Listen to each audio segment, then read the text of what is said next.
is being paid. White House officials say that after evaluating the practice, there are no economic grounds for these kinds of transactions. Deputy Treasury Secretary Wally Adeyemo described them as a shell game. Biden administration officials say the additional IRS funding through the 2022 Inflation Reduction Act had enabled increased oversight and greater awareness of the practice. Seth Suto, New York.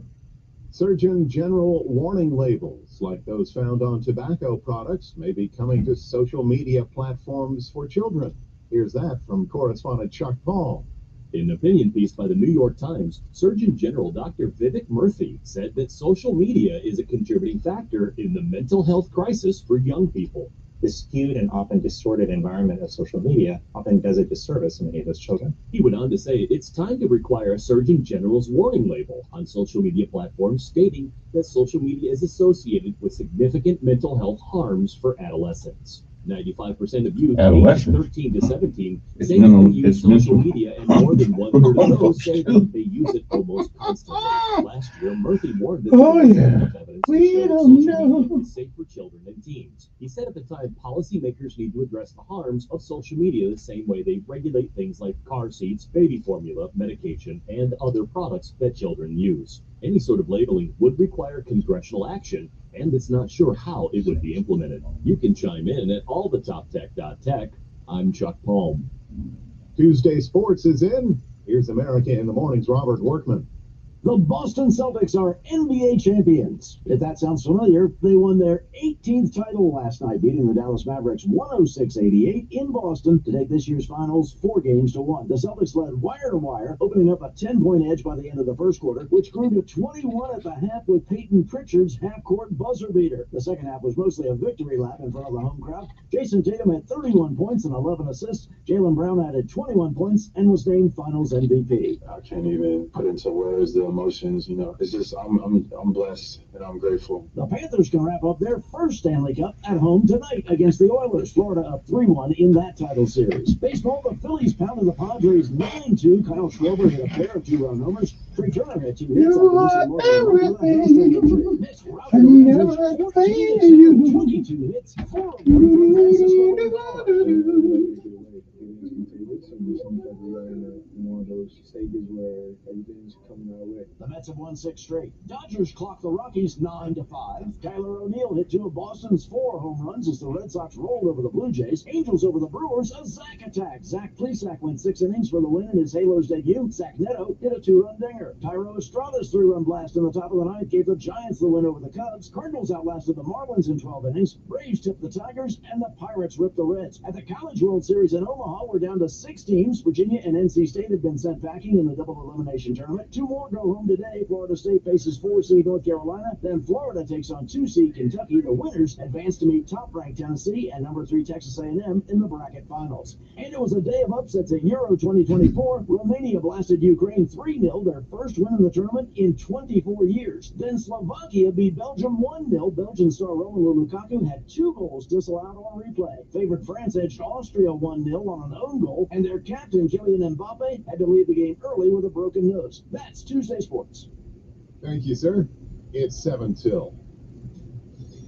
When we return on America in the Morning, Bon Appetit. Amazing discovery by archaeologists found at Mount Vernon. After these messages.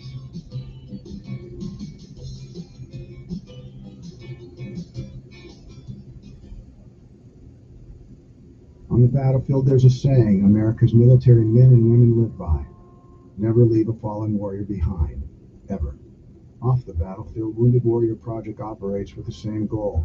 Wounded Warrior Project was created to help our men and women returning home with the scars of war, whether those scars are physical or mental. Wounded Warrior Project. We never leave a fallen warrior behind. Ever. Learn more about what we do at woundedwarriorproject.org. Retired or retiring soon? How much money do you need to live comfortably? Retirement Planners of America is here for you. Would you like to have financial peace of mind? Here's how. Step 1. Find out the amount of money you'll need to retire. Step 2. Have a plan to get there. Step 3. Make sure that plan can take advantage of market gains but protect you from market losses. Discover how to do all 3 with a free consultation at 800-508-6108. That's 800-508-6108. All investments involve risk, including losses. Past performance does not guarantee future results. Hey, girl, hey. Girl, I was just looking for you. Yeah? I heard about this event that's happening downtown, and we really need to go check it out. Tell me more. Okay, do you have plans on June 28th? Probably not. It's called Spoons, and some of the best restaurants in the river region will be there sampling their food. Will there be drinks? There will be cocktails. You know I wouldn't invite you otherwise. Cumulus Media is putting this on. And girl, I heard they may even have some special guests. Got my ticket. Oh, Lord, that's The close. best part, you can invite more friends and get a whole table. Playlist. When is it again? It's June 28th downtown at the RSA Activity Center. Sweet. Tickets for Spoons, both general admission and VIP, are on sale now. You don't want to miss this culinary event. Spoons,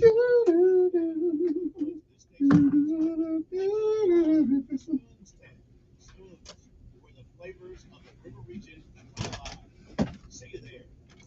Stay up to date with the news any time of day, anywhere you are. By listening to News Radio 1440 on your Alexa. Just say, Alexa, play News Radio 1440. It's 5 till. This is America in the Morning. Welcome back.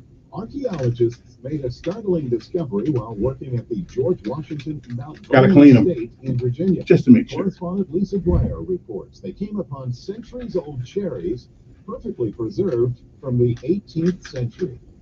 Dozens of century-old, impeccably preserved cherries and berries from the cellar of George Washington's Mount Vernon Estate in Northern Virginia have been discovered during an archaeological dig. Whole cherries with pits were found in some of the bottles. Other bottles hold what appears to be gooseberries or currants. Mount Vernon principal archaeologist Jason Burrows. Finding what is essentially fresh fruit 250 years later is pretty spectacular.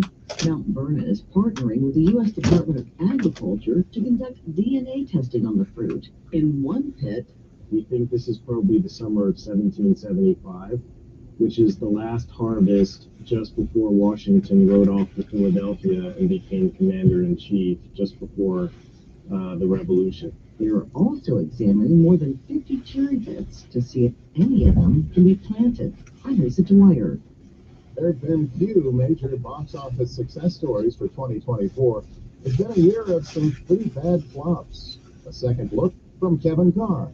The box office has started to rebound, but 2024 has still seen some pretty significant busts. Furiosa fought the world. Furiosa, a Mad Max saga, famously stalled out on Memorial Day, traditionally a huge money-making weekend.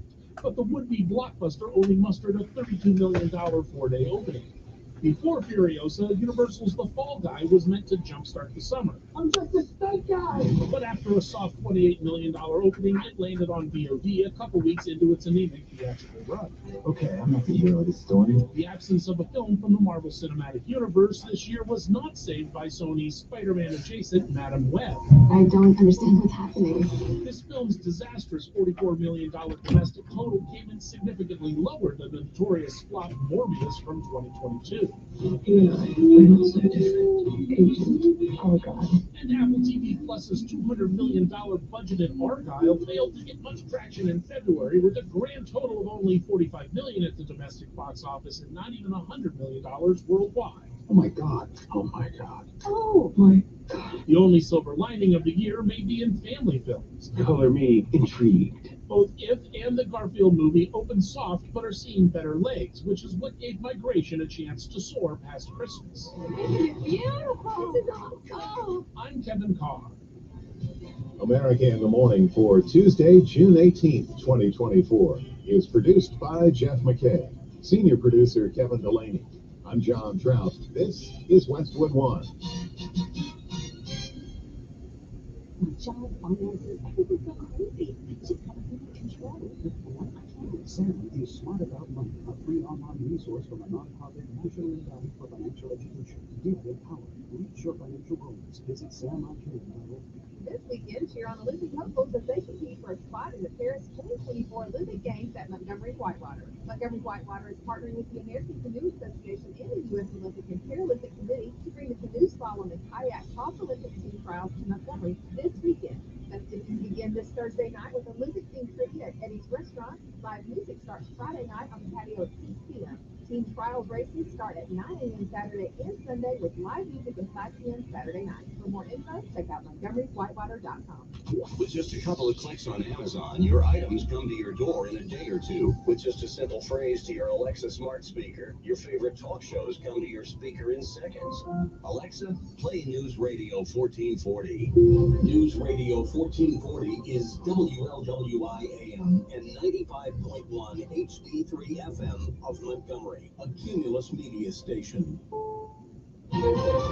This is the CBS News World News Roundup, sponsored by O'Reilly Auto Parts.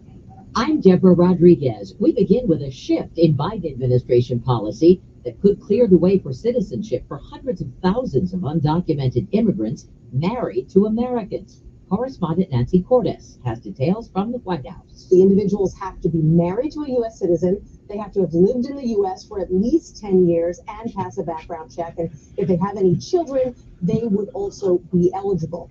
Those who qualify would be able to apply for permanent residence, but in the meantime, they'd be allowed to stay and work without fear of deportation. A top airline executive is in Washington getting set to address safety concerns. CBS's Chris Van Cleve. Boeing's outgoing CEO Dave Calhoun is expected to answer questions on Capitol Hill today and take responsibility for the door panel that blew out on the Alaska Airlines flight in January. Calhoun is also expected to outline steps Boeing is taking to make improvements, including its new Safety and Quality Action Plan recently submitted to the FAA. I shall find out. Calhoun will tell senators Boeing's culture is, quote, far from perfect, but we are taking action and making progress. A heat wave is settling in 17 states. Volunteers handing out water to homeless people in Chicago as temperatures scorch states from the Midwest to the Northeast. Odyssey meteorologist Craig Allen. Over the next several days, we are going to be dealing with a heat index that is over 100 from Ohio into the Northeast. That's by day. Nighttime low temperatures will have a tough time getting below the 80-degree mark. Hot weather isn't helping crews trying to get a handle on California's largest wildfire of the year so far. LA Fire Captain Sheila Kelleher-Burko. The temperatures are going to kind of hang out at that 85-degree mark, which is hot, but not super hot. But I think our biggest battle is with the wind and what it decides to do. Post-fire now 20% contained. Still no arrest after a Secret Service agent was robbed at gunpoint during President Biden's fundraising visit to LA Saturday night. Police say the agent was not injured when he was robbed, returning home to Tustin. Celtics fans are celebrating after Boston scored a record 18th NBA championship. This is just like an unbelievable feeling. This is the time of my life.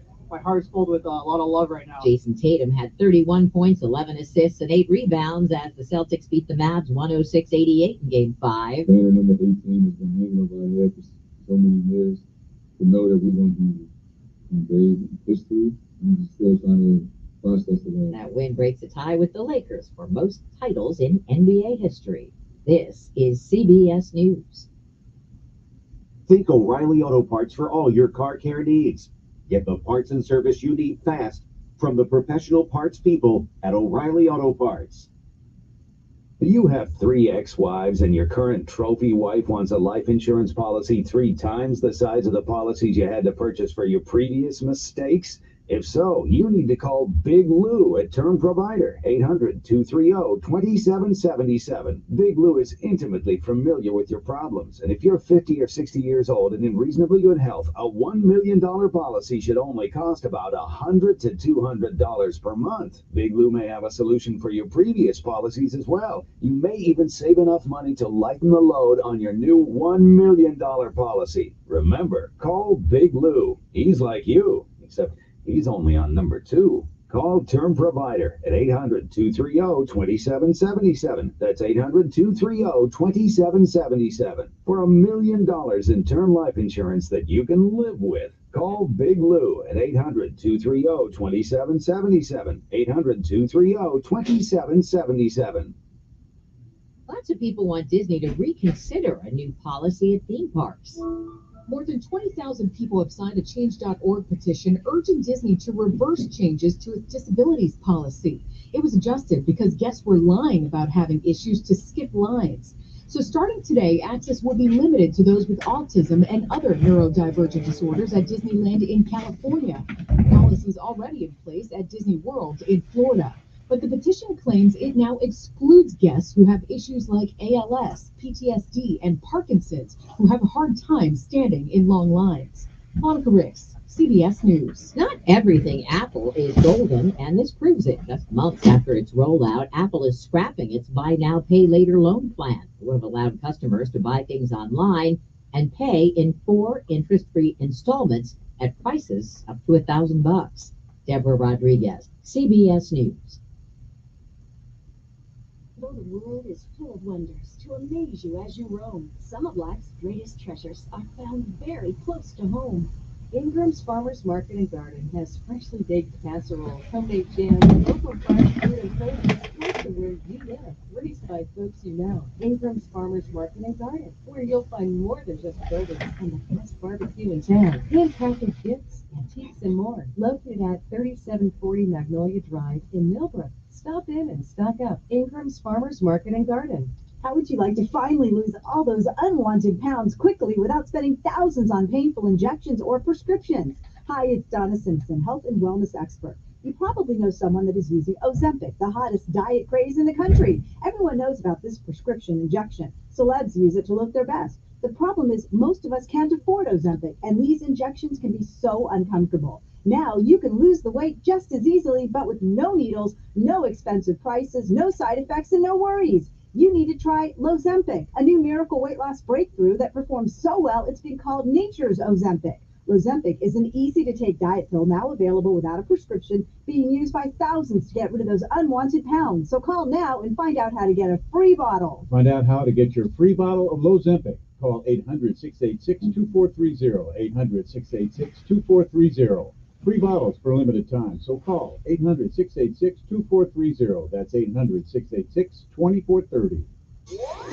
Alexa smart speakers are great because you don't have to turn a dial or push a button to listen to News Radio 1440. Just say, Alexa, play News Radio 1440. I'm on it. You're good to go. Your WSFA First Alert Weather Forecast on News Radio 1440. Sponsored by ExpressPros.com. Let Express Employment Professionals help you hire for contract or full-time jobs. Forget about posting jobs, sifting through resumes, and interviews with unqualified applicants. Go to ExpressPros.com to find the location near you. That's ExpressPros.com. Tuesday will start off with some clouds. Temperatures mild in the 70s, giving way to highs this afternoon in the low 90s under a clouds and sun mix. Winds will be out the east, gusting at times. Cloudy tonight with lows in the 70s. Heading toward Wednesday, Thursday, Friday, each day will feature sunshine and some clouds. Highs will remain in the low to mid 90s. Lows will be in the 70s. For the weekend, we remain warm, muggy, and rain chances return. And that's your First Alert forecast. I'm WSFA meteorologist Nick Gunter on News Radio 1440. Montgomery Skywatch traffic brought to you by Sons Automotive, family owned, family driven on News Radio 1440. Good morning, Montgomery. Right now, things are still looking good. Your 7 o'clock hour kicks off with no major problems or accidents. Interstate systems moving smoothly into and through the Tri-County area. Keep listening. We'll keep you posted. Did you know Thompson Tractor can rebuild hydraulic hoses for all makes and models? They can even do it in 30 minutes or less. Visit Thompson Tractor or their website, thompsontractor.com, for more details. Buckle up. It's the law. For Montgomery Skywatch traffic, this is Major Delay. Good morning. I'm Jed Davis. Here's what's happening in the news on this Tuesday. 2 men killed in an armed robbery 2 weeks ago will be buried today. It happened at Tienda Los Hermanos off the Troy Highway in Montgomery. One victim was buried last week. Today, Ramiro Lopez and his son Daniel will be remembered at the Capital City Church of the Nazarene. There's a $25,000 reward for information leading to an arrest. You could have thousands of dollars waiting to be claimed from the state of Alabama. State Treasurer has over $1 billion in unclaimed property. If nobody claims them, they'll be auctioned off, but you can still get the money. Go to treasury.alabama.gov to see if you have any unclaimed items. Major League Baseball is coming to Alabama this week. The San Francisco Giants will take on the St. Louis Cardinals Thursday night at the oldest baseball stadium in the country, Rickwood Field in Birmingham. And tonight, the Montgomery Biscuits and Birmingham Barons will play at that same historic stadium. That's your news on this Tuesday. I'm Jed Davis. There's a better way to shop for window treatments, which includes window treatment professionals and in-store design help. This is Ben with Just Blinds in Prattville. Your path to a better window treatment experience begins by visiting our showroom in Prattville. Stop in at your convenience Monday through Friday from 9 a.m. to 5 p.m. You'll experience a friendly, personal, and custom process, all designed to deliver the absolute look and feel you want for your home, guaranteed. Visit us at Just Blinds in Prattville or online at gojustblinds.com. Prescriptions require an online consultation with a healthcare provider who will determine if appropriate. Restrictions apply. See website for details and important safety information. Subscription required. Price varies based on product and subscription plan. Hey guys, did you know there's a generic form of Viagra that works just the same but is 95% cheaper? And you can get it online at hims.com/radio. Through HIMS, you'll get a free medical consultation to determine the ED medication that's best for you. Discreet shipping if prescribed, a 100% online process, and a range of treatment options, including trusted generic alternatives to the name brands, at up to 95% off.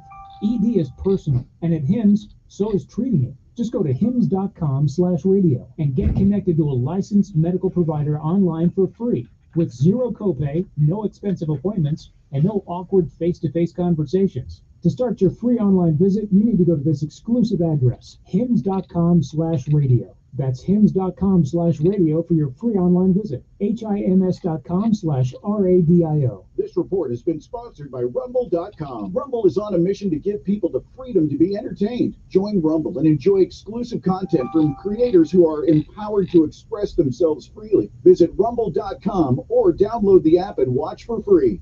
Hi, I'm Dr. Lonray Falusi with today's tip for kids from the American Academy of Pediatrics. Did you know that tooth decay is an infection? Luckily, cavities are largely preventable. The bacteria that cause cavities pass from parents to children, so good oral health is a family affair. Take care of baby teeth as soon as they emerge by brushing them with a smear of toothpaste with fluoride. Talk with your pediatrician about your baby's oral health and take him to the dentist by age 1. For more, visit healthychildren.org.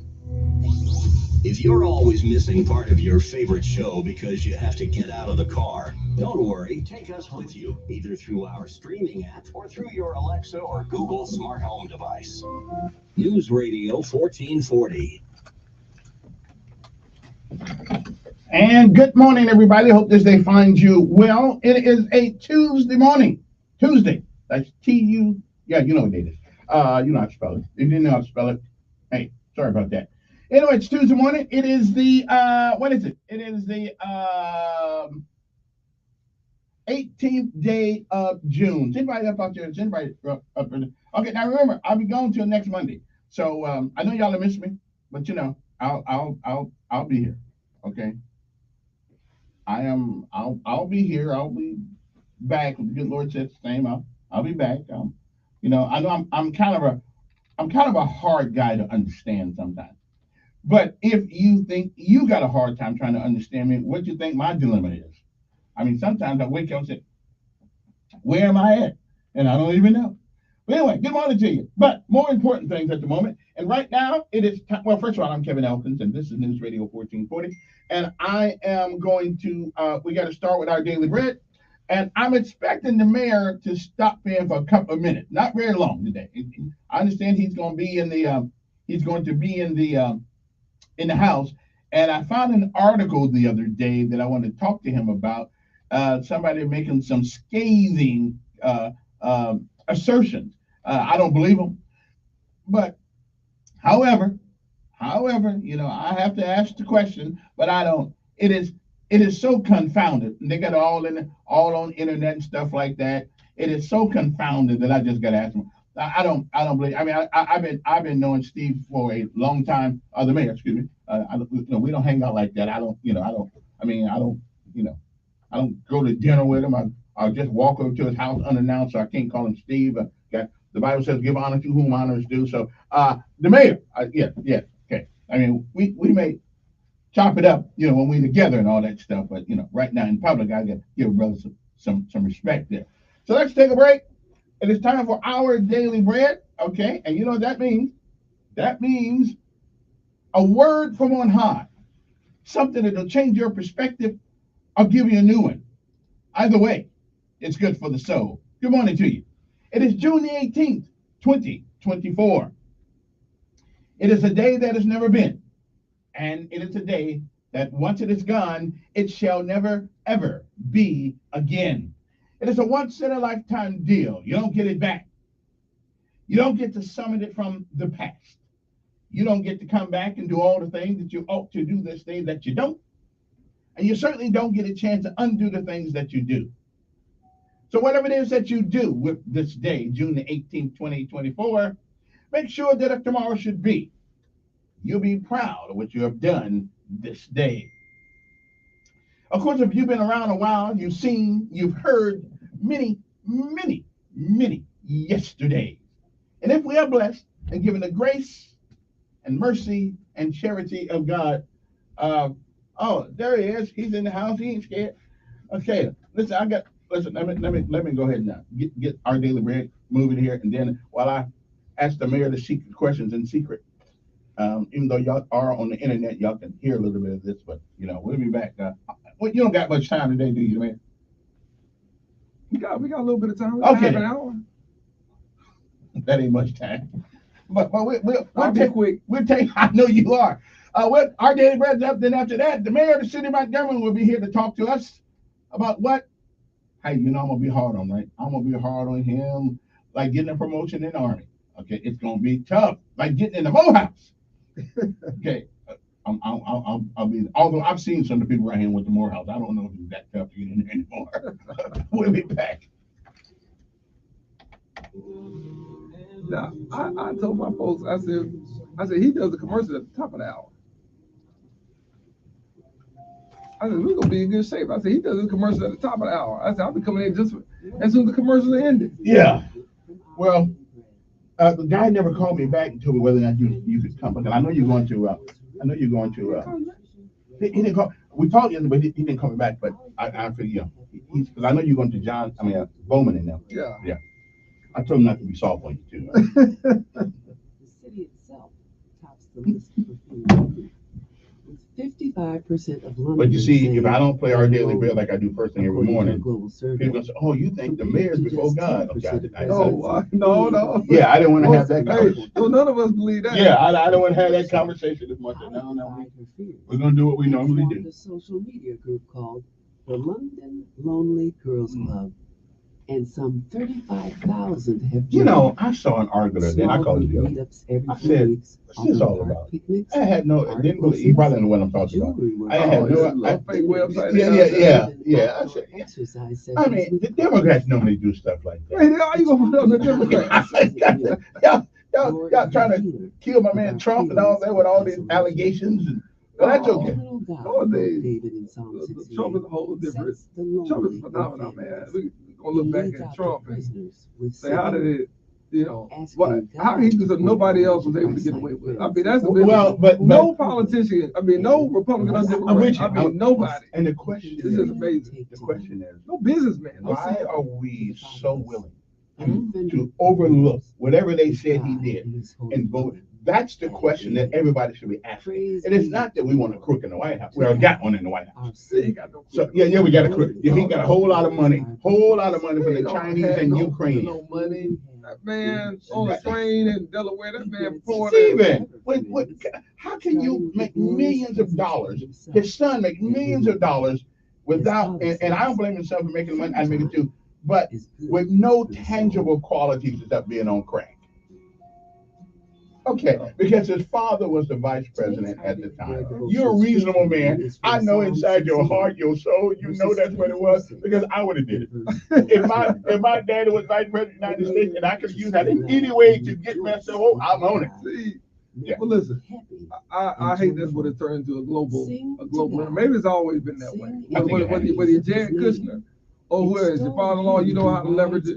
But Jared Kushner was not a government employee. His name I mean, his daddy was, and again, they all are using their influence or their perceived influence. Yeah, because I'll do shit. What you don't think I'll do? Because I be one they change the rules up in midair. Now, if you don't think I use your name to get in place, you're wrong. I said, I know the mayor. Look, it may get you thrown out of places. It may shut down the which part of town. That's right. You better be careful. Certain parts of town, I go, we need to get rid of that song. That's right. Dear Jesus. When Oh, our man. hearts feel Well, lonely, what's the word today? Trash please pickup? lead good friends to us. No. And remind us We that were I right. talked to about 15 officers within the last week. Just they didn't know who I was, which is a shame in itself, but they didn't. They didn't. And I extracted some information from these guys. My name is Joyce Dinkins. That tells me why there's such a hard time getting policemen in our Daily Bread Ministries. on our police force. Where's it good? That's what we're talking about. Okay. And good morning, everybody. Hope that they find you well. And again, the mayor's here with us, so I'm gonna cut a lot of things short this morning because he don't have a whole lot of time. I appreciate him coming up here anyway. Okay, yeah. Your Morehouse, man. I know you can figure that one out. They got to do with Morehouse. Don't put this on Morehouse. They got to do with Joe equipment. I didn't, because y'all let Biden come up there a couple weeks ago. The biggest racist ever been in the White House. Stop it. Yeah, Stop it. His friend wasn't Robert Byrd. No, that was a colleague. No. It was also Mitch McConnell. He said either one of them. He said it was his friend though. Oh, listen. The Grand Master of the KKK. He was reformed. An 80-year-old don't get reformed. He reformed long before he was 80. Listen, that's what happens when folks feel like they get a little closer to the gates. Yeah, they are reforming. So where's their real heart at? That's right. Okay. Anyway, we won't get into that because you're a busy man. Yesterday, I discussed some things about our police force and about I've had some conversation with policemen recently. They didn't know who I was. Again, that's a shame. They all do. They're not very politically astute. But one of the things, their biggest complaint was is that they feel as though the higher ups don't really respect them and don't really pay them much attention, and that they think they're less than they are. Yeah, I mean, and in leadership, it's about influence. Sure. And you make sure that the people below you are taken care of before. If the mayor's eating and ain't nobody else in town eating, we're gonna think, who's that woman that said to let him eat cake? Right. Yeah. Okay. Well, that's the way some of these young officers are feeling right now, and we need to do something about that. Yeah. Listen, you don't say a lot that's dead on, but you're dead on there. We've heard that feedback internally. Talking to those officers, we understand there's some organizational dynamics that are at play. Here's some culture, workplace issues. I mean, people are people. It doesn't matter if you're public safety, you're a first responder, or if you're, a state employee. People are people, and you have to continuously try to look at how you lead and how you manage. And from our standpoint, there's improvements that can be made, and I think that goes all the way to the top of City Hall. So we have to look at that. I have to, look in the mirror where that's concerned about what's the culture, and we have to, look at what things can we do to be better leaders, not just better police officers or better firefighters or better sanitation workers or better parks and recreation directors. What can we do as people to build a more positive culture? And believe it or not, in today's, in today's work environment, that matters to a lot of people. And so that is one of the issues, but there are also, I think, some other challenges policy-wise we have to address to make the workplace, in particular for those on the front lines like that, easier. And it's a hard job, but there's some things that we can do, and we've tried to implement those, like by bringing in other outside law enforcement agencies to ease overtime. And that's but a lot of people want to overtime. Well, some of them do, but they don't necessarily like missing a child's baseball game. They don't like missing some time just off just to decompress, right? Just to mentally reset themselves. And sometimes we learned over the last 6 months to a year was that we have a lot of events here in the city, and we asked them to do a lot of things. We had not been utilizing outside agencies to help us. Let's say cordon off the streets. Or let's say to wind people down and to do some other things that we asked them to do, crowd control. We had not been asking outside agencies, and some of those agencies don't have the ability financially to do what we do. So why not bring in an A-post certified, officer to assist so that one of our officers who's been working, back to back, weekends and so forth, maybe can get just a little time off to, again, mentally reset and physically just kind of get a little rest before they come back into a high stress, high intense job. But the complaint I got the other day was that I want to work overtime because I need the money, but they told me I can only get 35 hours overtime when I can work, as many as they need me to work, but they say they won't allow me to do that. So, and there's always going to be perspectives on either side, but do we limit how much overtime police officers can make? Well, listen, I think that when it comes to overtime, we try to manage it across the board, and we try to, make sure, one, that those officers who want to work overtime, that's great. You don't want to overstress themselves. You don't want to burn them out, unfortunately. And you want to make sure that, other officers have the opportunity, those that want it. But again, we've gotten some of that, but and you get different opinions. You talk to 3-4 different officers, you're gonna get some different thoughts on that. We try to find out where's the happy medium where that's concerned. Doesn't mean that we can't, review our policies and again try to make sure we're doing what's in their best interest as well as the public. Before we take call for it, the one thing I got out of this is that I think there needs to be a reevaluation of how our young folks are being evaluated by the head shed, by the people. Because the biggest complaint they had said, listen, we'll go into a fire with them. We'll do whatever firefight. We'll do whatever we have to do, but we don't like being treated like we're a piece of dog manure.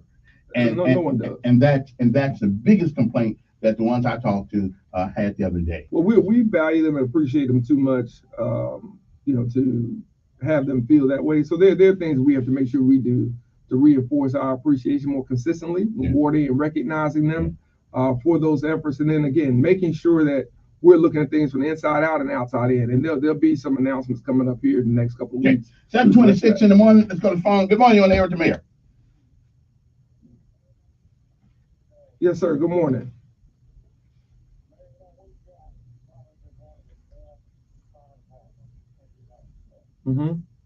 I agree.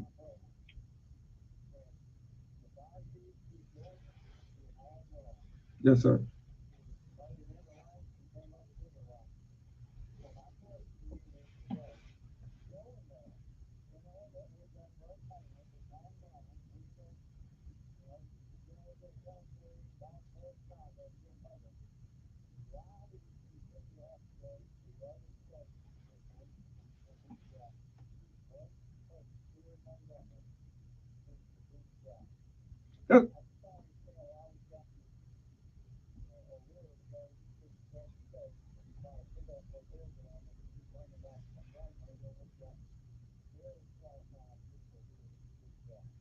That's a great question. I think that anytime you look at the talent that we're trying to bring in, we try to understand where things are right now, more importantly, where we want that particular department to be moving forward. We do have, most of our folks are homegrown, but as it relates to the police chief, to answer your question, we do a nationwide search, and we ask those internal candidates to take a look at if they're interested to apply. And our search firm is made up of 2 former police chiefs who were very, very accomplished.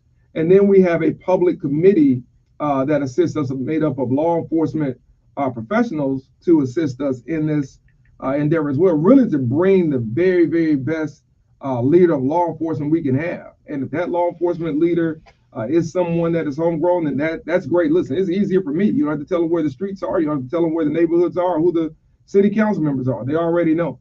But we want to make sure we do, as we cast as wide of a net for that leadership position as we can. And I'll say this, one of the things that we're a little short on really are those who are in leadership that have really had the investment and training to be police chiefs, whether it be in Montgomery or any other city. One thing that I believe in a lot is professional development. And that has been sort of, shortchanged in recent years. And we have to make sure that we're doing a proper succession planning scenario within our police department and like any other department, because eventually somebody will retire, somebody will move on to other opportunities. And we want to make sure that we do have that pipeline ready internally, because it's cheaper, it's easier, it's quicker, it's everything that somebody that's hiring would want. It's just we don't want to, shortchange it by saying, well, I know this guy. And then the other part of it is you also take out the favoritism factor. So when you go to a firm and you have other members from the community participate in this. You take out the favoritism of, well, the mayor, selected this person because, he knew him from high school, or the mayor selected this person because they're going to do everything he says. I don't really want anybody who's going to do anything with everything I say. I want to be challenged, and I want to challenge them. So that's also what we do in this search process. And so we will have, I believe, some strong internal candidates, and we have some strong internal folks in this community that I know are interested, and I look forward to seeing how they shake out over these next few weeks and months to address this position that we have in police chief. Let me get one Yes, more. sir. Good morning, you're on air. Good morning. Yes, ma'am. Oh.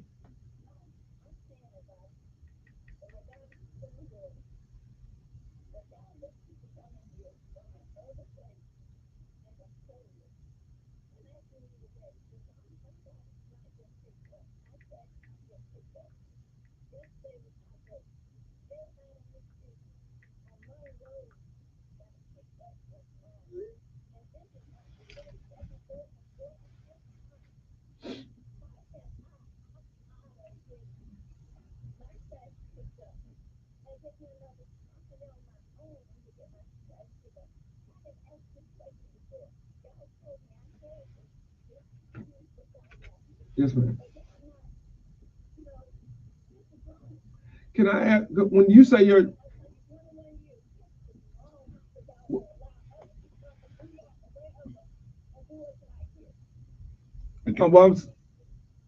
well, can I ask a question?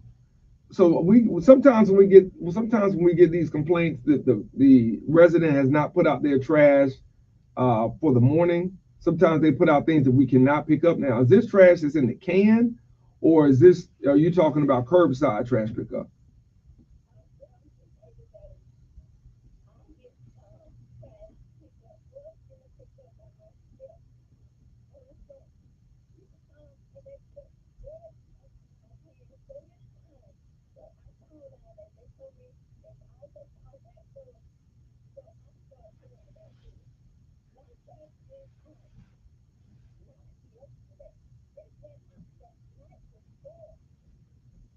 Okay. Let me ask you, Avis. Avis. I don't have a whole lot of time, so let me see if I can get the question that you're asking.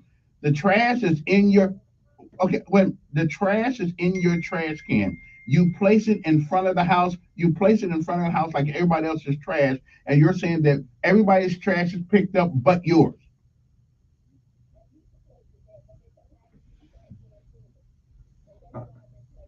I'm not sure about backdoor servers. I'll have to check on that. I'm not sure. Yeah, I never heard of backdoor servers. I understand. Yes, ma'am. I understand that, but I'm not sure about backdoor service on that. So I'll find out why. But I just want to make sure that I got all the information. That's unlike our sanitation department. I think we have the best sanitation department in the state. They do great work.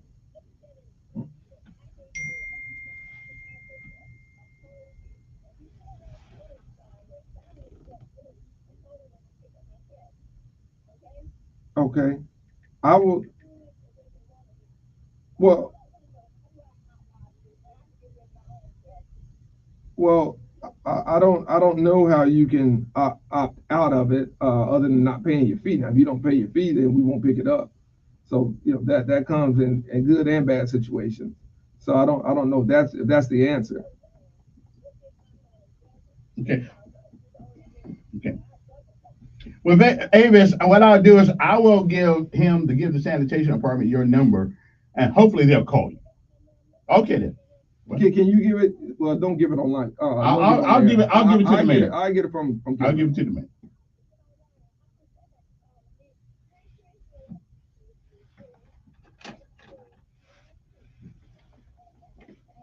Okay, we'll have somebody call you before 9 o'clock. Well, what's that number again? What's the number again? 224 what?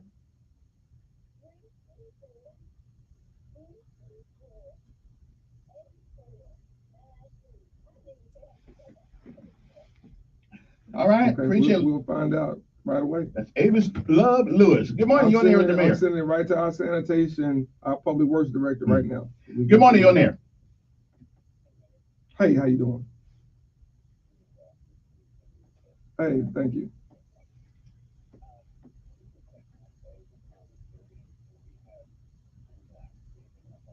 Yeah. Mhm.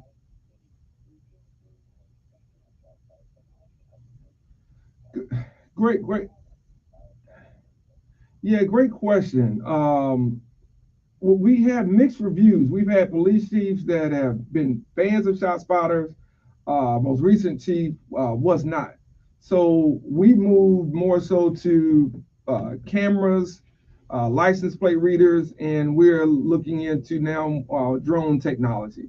When I talk to mayors in larger areas, that they have moved already to drone technology a little bit faster than we have. So you'll see more cameras. We've already entered into several agreements to place more cameras up. They just take a while, unfortunately, to address everything from speeding, as well as to make sure that, again, with our Star Watch system, if something happens in a particular area, we've got more visual coverage, and we've got basically more eyes in the sky.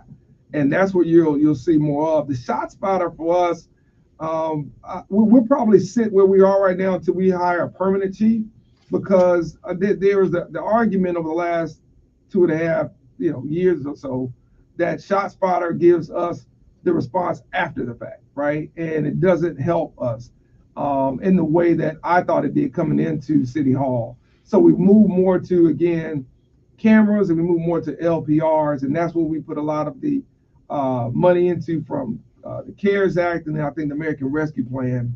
And we're having those conversations around now drone technology. But we are clear on one thing: technology has to play a more important role in what we do, because that's what we're seeing nationwide, as there's just a shorter pool of folks going into the law enforcement industry.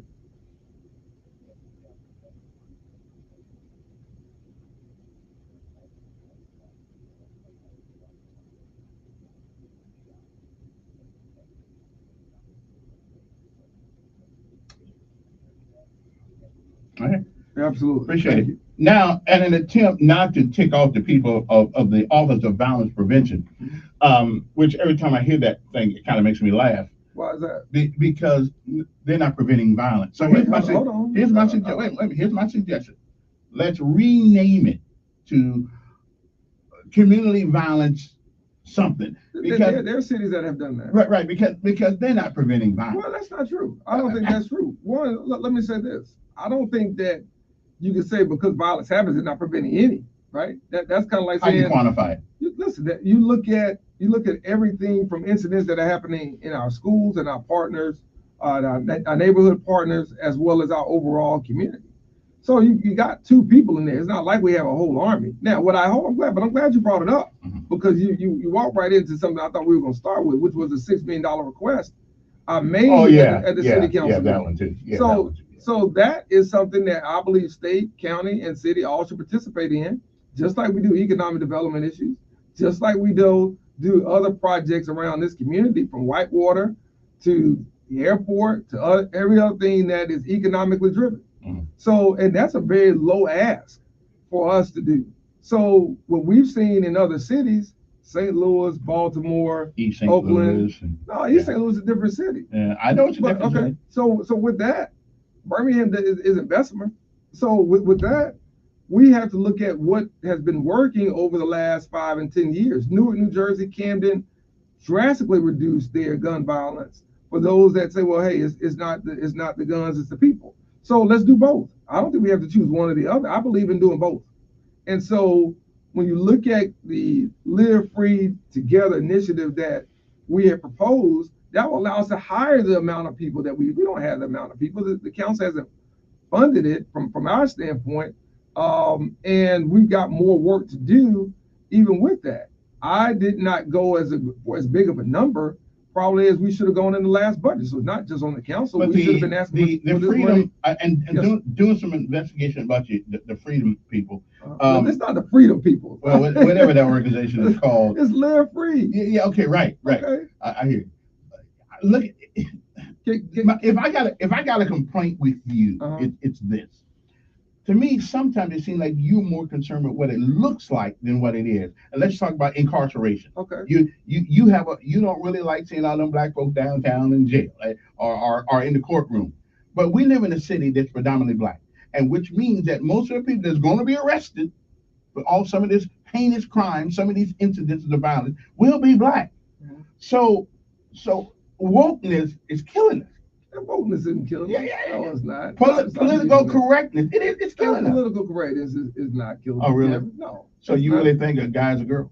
If he thinks he is? No, that's the whole different that's a whole different discussion that we don't have time for. That I don't mind getting into it. No, we don't. But we don't have time for it today. Mhm. But we have to look at we have the Equal Justice Initiative. Like, have you been to the Legacy Museum? I am. It took me 2 years ago, but I was impressed. Okay, Yeah, I was impressed. That takes a lot to move you. I know. It does. Yeah. So it shouldn't take you 2 weeks, but I'm glad you got there. Better late than never. So we don't want to think that we can arrest our way out of these situations. The goal is to make sure what people have better conflict resolution skills, that they understand how to avoid situations that lead them to an act of violence. Okay. So when we look at these intervention programs, often what it is now, if you want to get right down to it, is taking the people from the streets, from the community, who know it better than any police chief, any police major, captain, or anybody else. And it is incorporating them into our prevention efforts to reduce and minimize those interactions that lead to an act of violence, in particular gun violence. That's really what it is. It's making sure that we're out there each and every day, de-escalating conflicts, de-escalating beefs that blow up on social media because somebody is showing their guns on Facebook, or someone is saying this on another social media platform, and the other person says, well, okay, this is what you're telling me you're going to do, I'm going to beat you to it. And it's those type of situations that we've seen work in the hardest of, environments where that has been the weapon of choice to settle disputes. I am perplexed. I'm perplexed that we, as a people, now there are all groups and subgroups have issues, okay, issues of conflict. But it seems as though we make excuses for the behavior of our people, the things we do, the black folks, this overwhelming necessity to invoke violence in our community. On Facebook, we take something that shows you can read and write, and we turn that into an issue of retribution on Facebook. We turn all kinds of, like, are we saying socially that we are not adept to living together? No. I think just the opposite. I think that we live together in peace in most parts of the community. I mean, overwhelmingly, most parts. But the overwhelming acts of violence in this city, in most cities, well, I don't know ran about by Democrats. No, I don't know about black most. folks. I don't know, and I don't know the statistically. You're going to share. Go to Chicago. Go to New York. Listen, go to you can have Milwaukee. You can have you on the Trump thing now. Well, it is true they get shot in hell now. Milwaukee too. Listen, people resort to different things. There's some other communities. But why us? Why we put so much? Why is there so many of us doing it? I think that's a better question for the sociologists. I think it's a better question for people who study this each and every day, to talk about whether the violence, whether the despair and the lack of hope, why that leads. How about the lack of fathers at home? Well, listen, we just celebrated Father's Day. I'm glad to have mine here 80 plus years. I'm glad to be one. And we proud of him and you guys. Well, thank you. I mean, we don't agree with y'all. That's fair. We right on the Democratic Party stuff. So that happens too. But I think we have to look from our community. There are a lot of factors. There's a lot of people doing good work that I think can explain it probably better than I can. Mm-hmm. I look at things from this standpoint. As a CEO of the city, what can we do to provide the resources, whether that's through wraparound services, whether that's through parks and recreation initiatives and programs, whether that's through investing in mentoring and other ways that are helping young people understand not only the value of themselves, but the value of someone else's life, and to make very good decisions. It's very hard. Let me say this, because I'm on the board at Valley Crossing. So for Anthony and Fred Brock and those guys, outstanding environment. But it is. But to know what some of those young boys, those scholars go through each and every day, it's something my kids wouldn't last 48 hours. Okay, those boys are in. How did we get here? How do we get to the point that our kids got to go slow? We need a 2-hour show, and I don't want to do a 2-hour Okay. show with you. Let me ask you something. Why you limit me to It seems you can let me go and do a 2-hour show. I think you're scared of me. Let's go ahead and tell the audience It right now. seems to me that the one thing that you're used Don't to. just nod your head, Ken. Tell them that you're scared. No, I ain't scared, but don't worry about it. The one thing though that you, your father, your family have exhibited for us, and that is the pursuit of excellence. We see, and my mom, we have all the time. We don't want to hold. We gotta start holding people responsible for the individual, not because not because they're poor, not because they like it. So, because you don't go to Morehouse and be an idiot. You don't go to Vanderbilt and be an idiot. But you have to pursue those things of excellence that we see in our community. Oh, okay, we got it. So here's the point. Here's the point of the request of the balance. It's a small area. It's a very, very small area. We keep letting them in and letting them out. Well, sometimes there's that. There's that now. I've had that discussion around the bail bond system and the court system. I've had that discussion. Our policemen do great work. Our community helps us do great work. We have a higher solvency rate than any major city in this state. Why? Because our community works with us.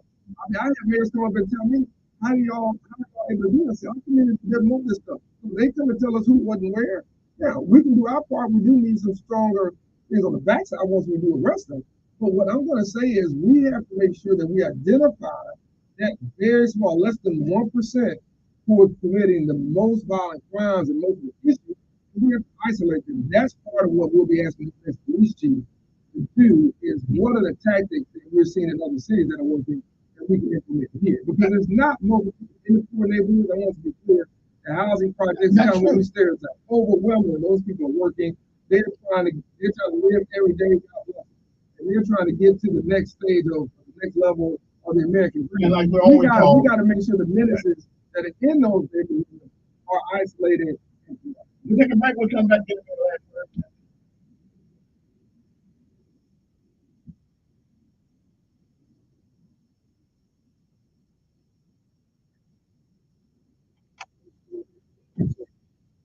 It seems sometimes that the pursuit of excellence, we used to do it twice as good, twice as hard. But that's good. You know what happens when you keep the heavyweight?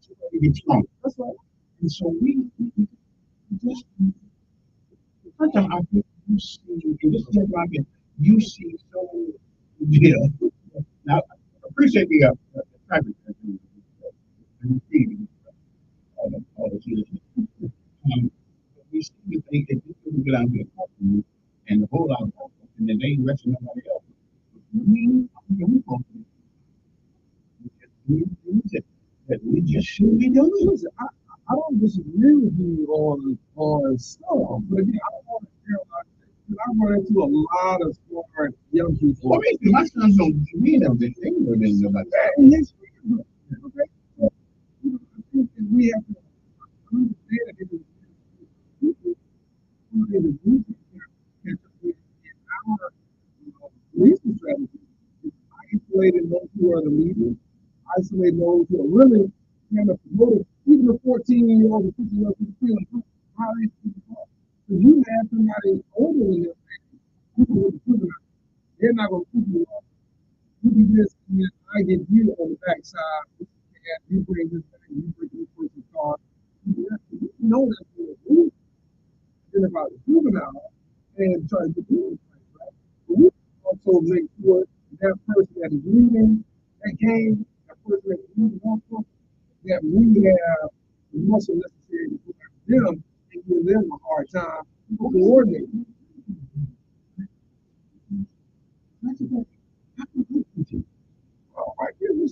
They do something, but not the violence and the disproportionate, So why are we calling it?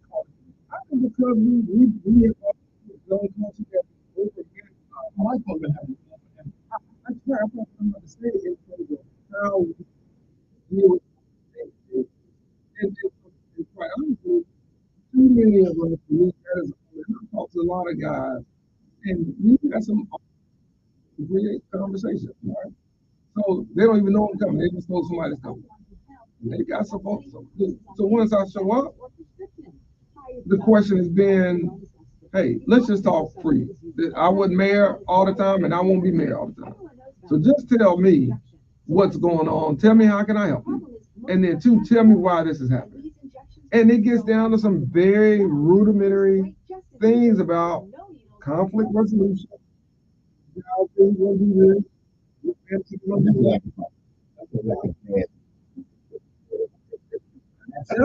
Yeah, but it's just a big party. We don't want to do it because if fathers are there, if dads are there, they don't stop it because you got kids with great parents and they still get in trouble. But the percentage of those kids far less than the percentage of kids who don't know that we got family reunions now in jail. Granddaddy, daddy, and now you there. Yes, some of here's the there are a lot of factors that go into where we are. We didn't get in it. So we have to understand that we have to. What we do? We got $9 billion, but we got money in it. It's like it's also how you reach. So we still trying to reach the way we did when I was my son. So we have to look at different formats to reach them. Listen, and some cities have done it. All these yeah, more white poor people. There are more white poor people married than black people. It's like we a group of people. We all got a special another program. It is culture. We have to look at where are the issues. If somebody has opioid issues, but we got funding at the form areas, whether that's Appalachian or that's we don't categorize it the same way because we have to look but when other people, we have that issue as well. This is how we deal with the good issues in our face. We have to address what are different levels of the people. And we are back. I guess if we have sitting about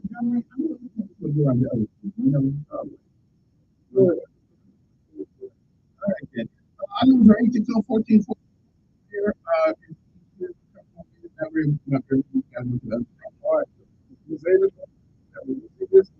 This will pop up on your phone in the next 15 minutes.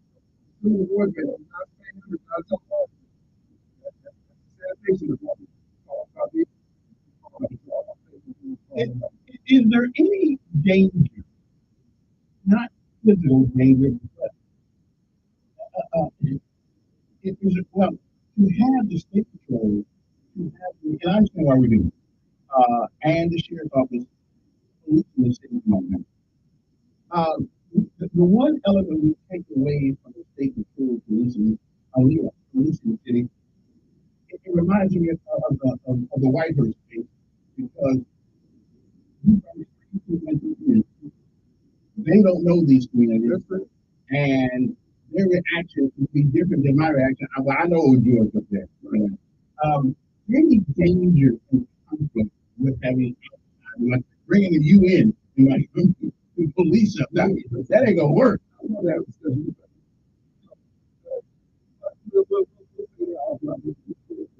Yeah. Listen, always risk, but I think the new one's with that. So we're very excited about the increased partnership because we've been I'm just we have been doing this for a year and a half. We've just been doing it kind of, themes, if you want to call them that, special projects, initiative, working with the sheriff and all this. The sheriff's department and Leah have been helping us. I mean, easy, but I said last year, last year, right? So now that we're doing increased present, it is helpful because one of the big complaints we get from the city is speeding. So it helps to have those super cool those sheriff deputies, cool enforcement. Now, we don't have the people in some of our districts and some of our hardest areas where we see town Because you're right, they don't go to places, but they are able to help us on the perimeter and in other areas where things are a little bit more uniform, if I can put it that way. Right? But they are helpful, and I think the benefit of increased collaboration at the local, state, and federal level only helps to. Well, I hope it all works out. Now, you are all these years. Why is it that I have been told and shown because we have solved some issues that affect the people. You know, I'm with that. Why not give families some sort of offer? Why not give? This city killed their dad. Well, one, that there are two things that what we have to address. We've had meetings with the White House. Those meetings are right. And so we try to find some common ground. We've got to be willing to. I don't want to say meet in the middle, but you got to be willing to understand what things the city can't do, what cities they can't do. You may not like it, but that's what it is. But we have given people money since you've been in office. Well, I settled the red gun cases in the first 6 months. Exactly. So why I settled that. Why can't we do something? They don't want anything. Are you? Can we? Straight to the point. Is there a way to compensate? You can't really compensate. I don't know about that. I don't that part. We work. We don't give everybody. Let's not start. I know a whole bunch of people. That's what. I'm talking about the group. I'm from this family. Matter of fact, here, Myra McPherson, who's Washington, I have on the show. She said, "This is still Alabama."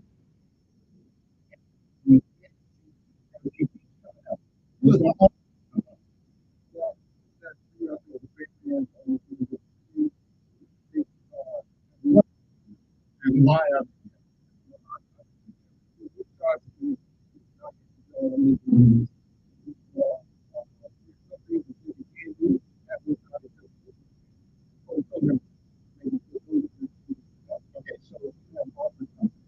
we have the city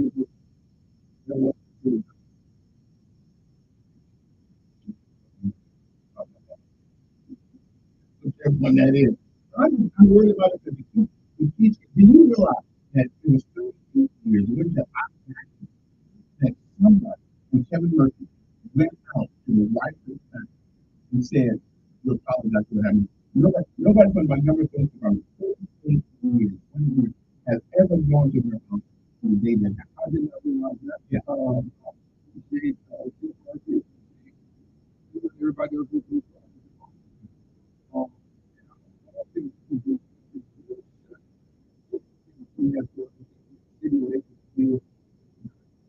are all the things people like to do. So is it a time issue because of the length of the time of the incident? Okay, so obviously there's you can talk about public. But you are willing to have discussion.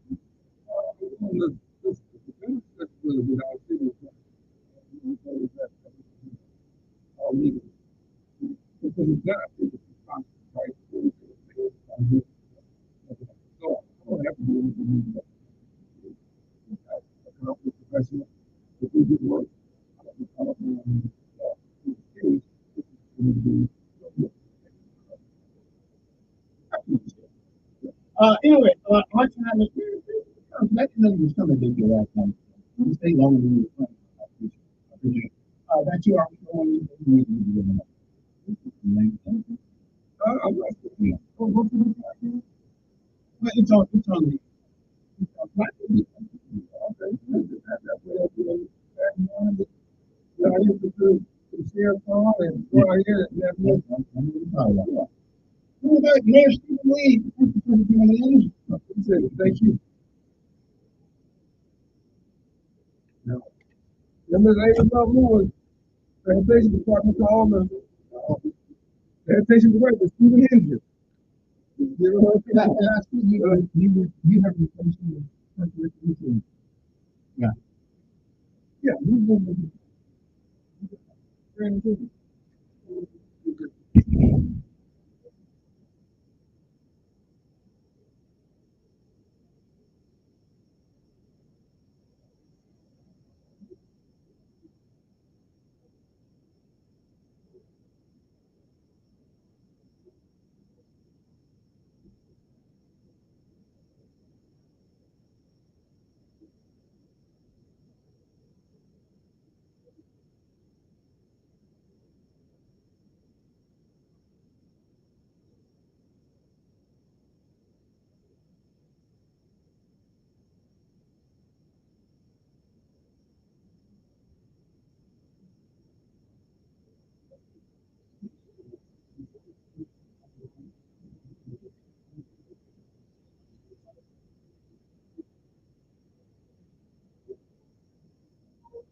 Decided to limit younger students to attractive classes. For kids that will not time in the classroom. From parents, more worries.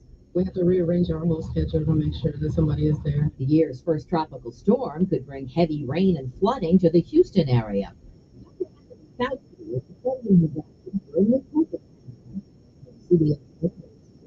of the states that we actually go to because we really have 15 days because you get into a church for him public service out today. More than one of the first presidents Hundreds of thousands of undocumented immigrants married to U.S. citizens. Correspondent Nancy Cordes is at the White House. The White House policy will put aggressive police with the crackdown on that was designed to reduce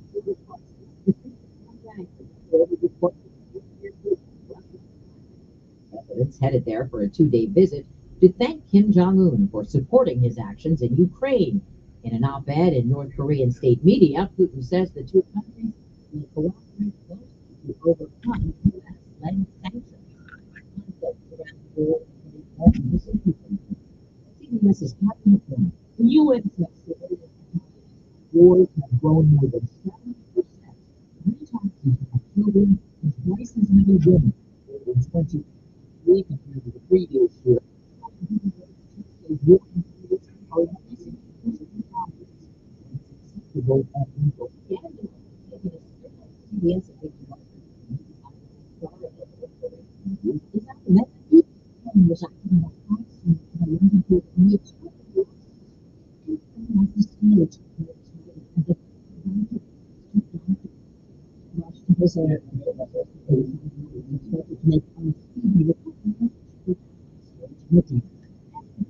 Oh, a lot of things, but I'll put it on the podcast so you can check it out if you want to.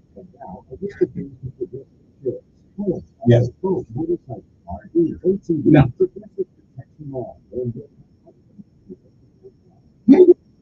Employees to fill positions Yeah. in their companies. We didn't have time too many employees. Now he's on Mix 103.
more in the face of living.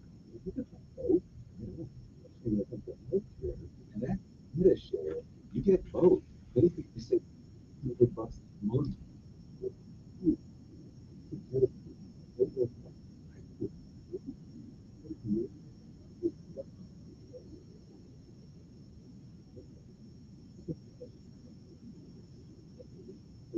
Years. It's a community of Christians. Just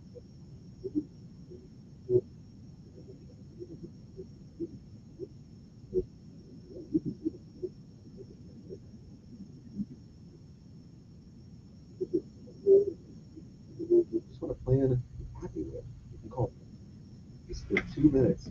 Here's the number. Just call 855-51-BIBLE. That's 855-51-BIBLE. 855-51-BIBLE. You can set reminders, make a grocery list, look up random facts and info in seconds, and play your favorite talk show, all with your smart home speaker. News Radio 1440.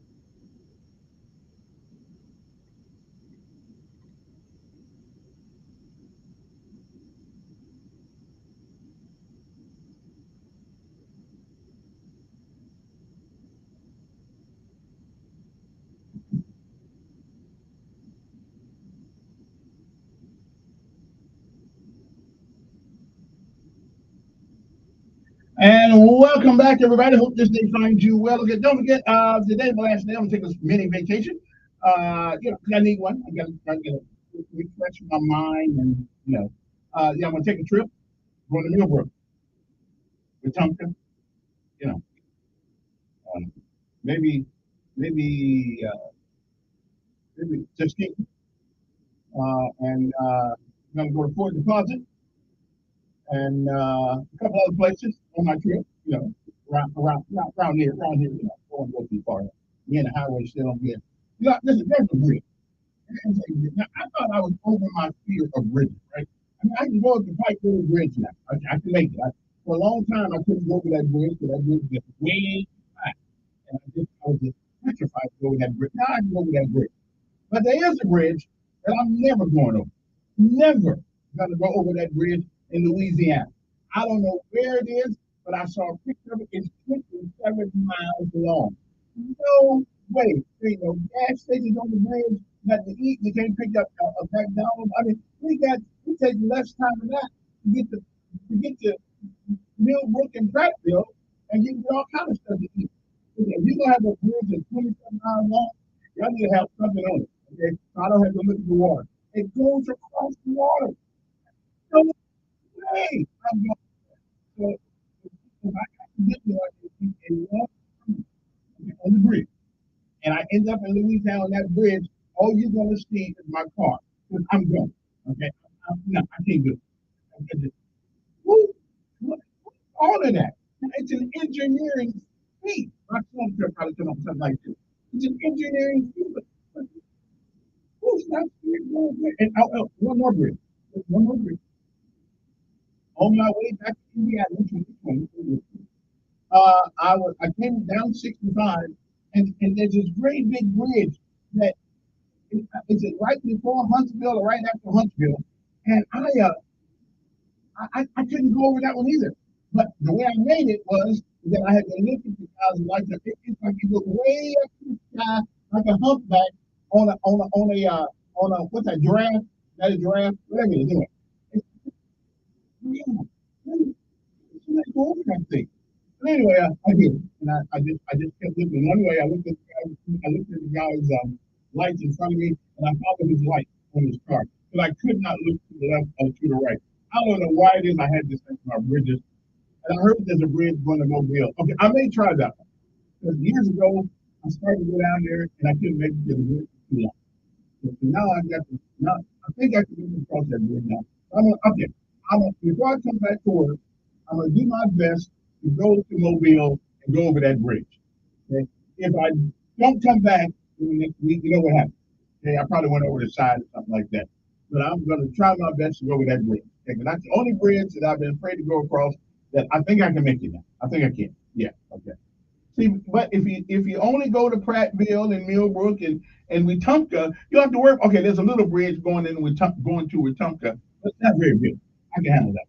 8 14 words, and I'm going to get a call up talk with over your mind. Good morning.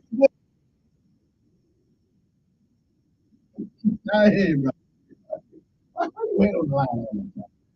What are the lessons of life today? Well, the lessons of life today are one of the greatest attributes that a human being can have is humility.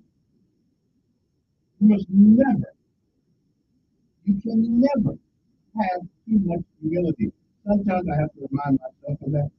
But being humble is an honorable attribute. Sometimes I forget how to do it. But every time I look at my checking account, I'm reminded that I have nothing to brag about. So I try to be humble. So remember that humility will always keep you further than bragging. You know that. The word is compelled. C-O-M-P-E-L. That word. What does that word mean? C-O-M-P. It means or oblige someone to do something out of a sense of duty. Okay? Like I was compelled to ask the mayor this morning. Okay? I was compelled to ask him about some of his attitude. Okay? I was compelled. I just had to do it. I had to do it. I was compelled to do it. That's it. That's it. The one thing that we're going to leave it to. Anyway, 14, we're going to get started with asking, yeah, lessons of life. One of the greatest attributes that human beings can have is humility. You can never have to not a problem at all. 14, and I'm here. Okay, yeah, one thing is a Juneteenth, because Juneteenth is the only holiday that we can't seem to get a weekend to go with it. I can take on my PTO, that's right, take time off to go out there and take it over vacation. But I get pretty good. I'm doing pretty good. The last week, I left about 20 days on the book. So this year, the winter happened. Take some time. Go someplace like that.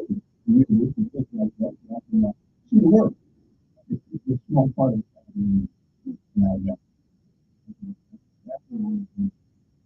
Let me see what else is going on.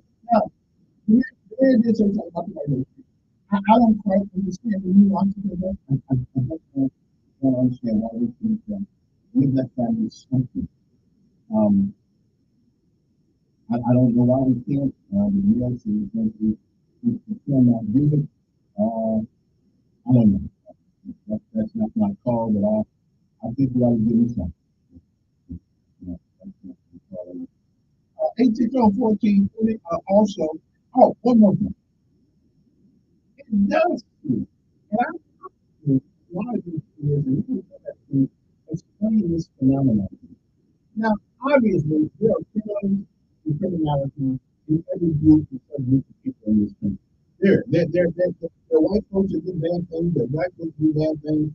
But why is it in America? There are two common denominators. In most of the cities where all of this violence and carceral and carjacking and keeping people, and the common denominator most of the time, they're still most of the time.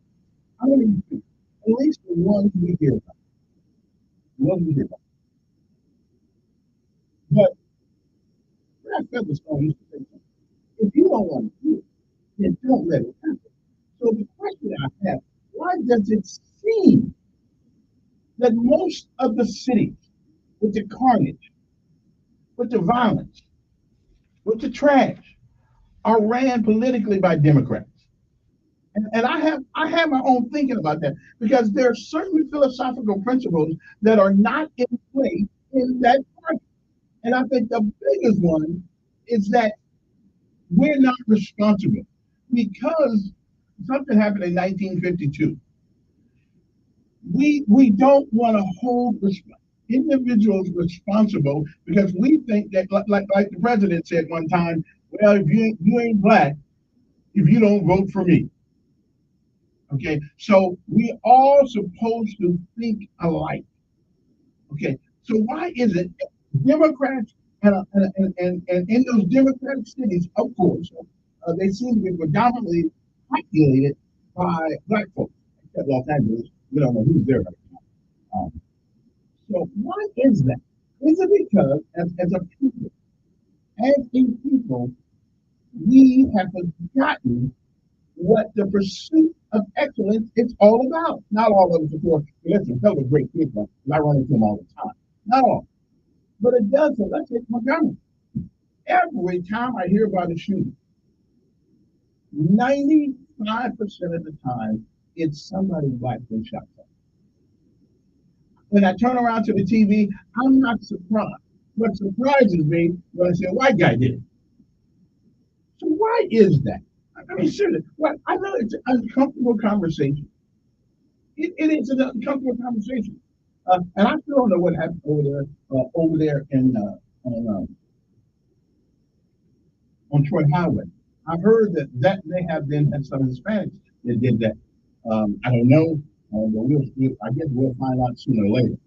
But just what have we lost as a people? What have we lost? I mean, my mother used to say, if you got one pair of pants, wash them out every night. Wash them out every night. Don't make it a two for what you don't have. Take what you have, clean it, wear it, wash it out every night, and keep moving. Okay. Where has that kind of dedication to done? You got one shirt, wash that out every night, wear it the next day. You got one pair of shoes, put some tape on, whatever you got to do, but survive. So I just know where has it done? Education, go to school, learn something, because it's the only thing that's going to put you in the way of opportunity. Doesn't guarantee anything. Like degrees don't guarantee anything. Only thing you guarantee when you get a degree is that you won't get a job you don't have. Just because you have it, don't mean you're going to get the job. So education. I mean, we make a lot of excuses as a people of why we do what we do. We do.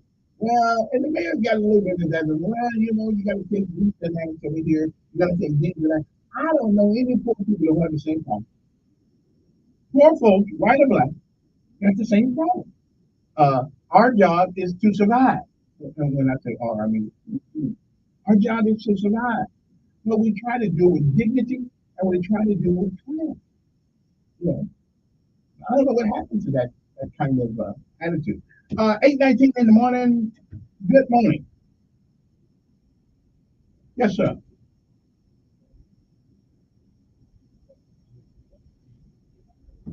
Where's that one?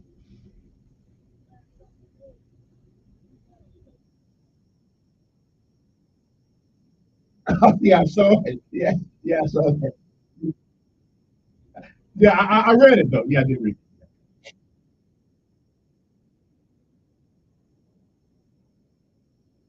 it. Okay. Oh, but that's just one, brother. That's one. Okay.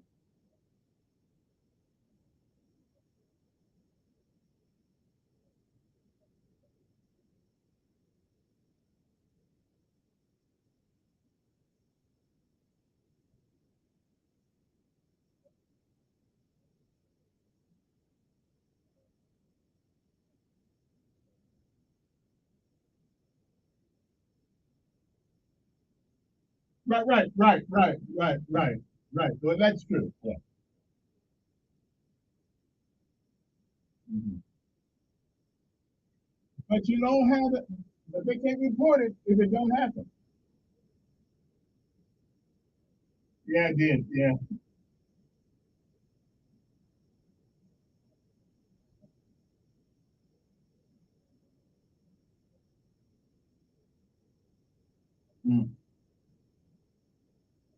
But now I can't. Okay, but let me ask something here. What my neighbor's kid does is what my neighbor's kid does. Uh, I have to worry about mine, and as well, but if I take mine and rear him at least halfway right, then that's the only one I'm responsible for.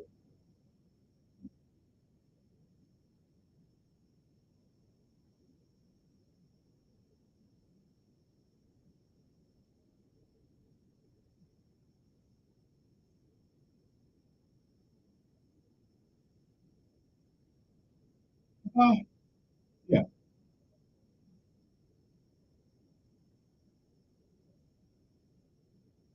well, that's true.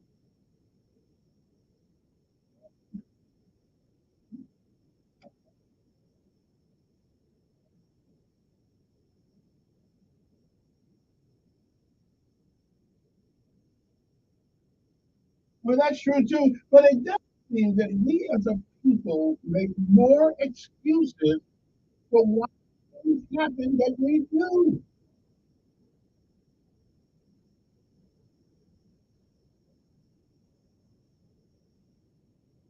Are we saying that our kids are the only ones paying attention to the negativity?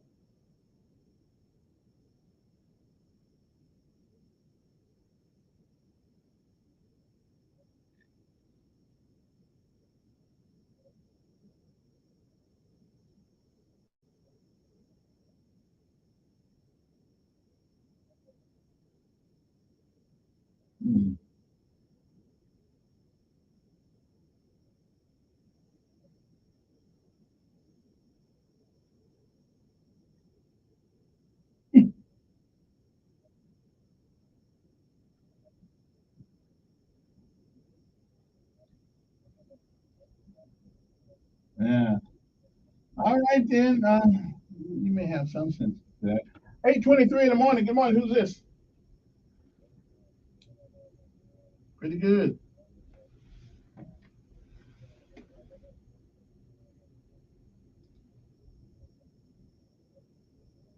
Yeah, I go up there. Yeah, yeah, oh man, that's in Clinton. That may be past my ability to drive. Okay, but I'll check it out. Yeah, I'll check, yeah, I'll check it out. Okay, I'll try to go up there. Yeah, I love it up there though. But that's a long way to go. But that's what about 30 miles, 40 miles?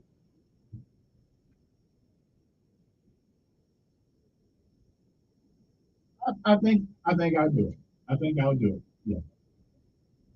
Okay, I don't know about the okra stuff now, but I don't know about okra. But I'm a ride up there just on you, and I'm gonna tell you, Alabama, told me to come up here and have me a piece of fried and some ice cream. So that's what I'm here for. Yeah, I appreciate it. 860-1440 is the number here. 8:24 in the morning. Good morning. Not much.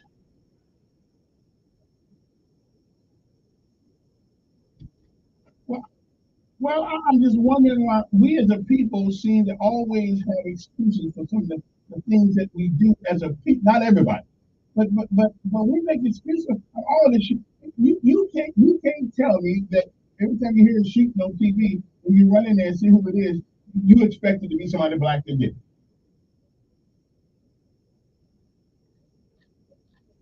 Yeah.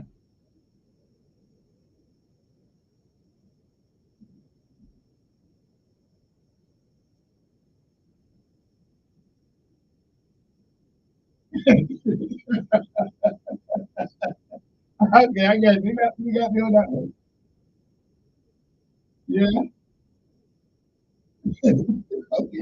Okay, you got me. Yeah. Yes.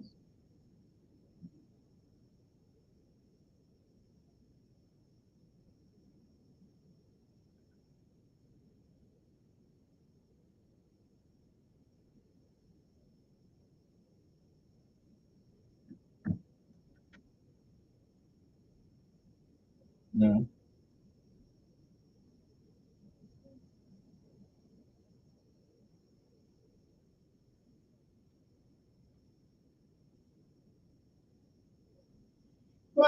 But but right. Okay.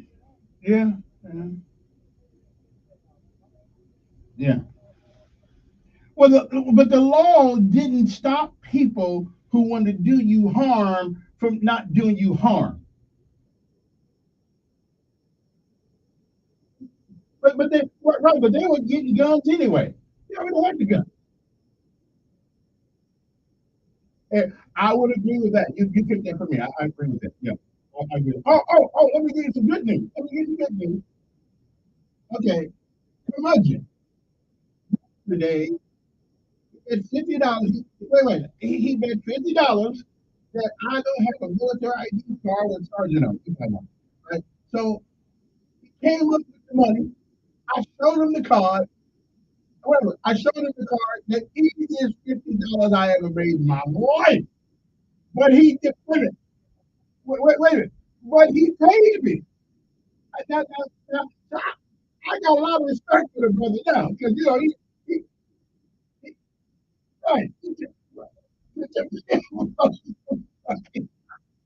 right. Come on, he all right. He all right with me now. I don't care what dumb things he said. Yeah, yeah. But I just want to let you know he paid up and surprised the hell out of me. I said, really? So now he can say whatever he wants. He can't use the N word, but but now, all right, now commercial, let's say whatever he wants to say. He's a man of honor. Okay, man of honor. I'm gonna give them and my fellow non-commissioned officer.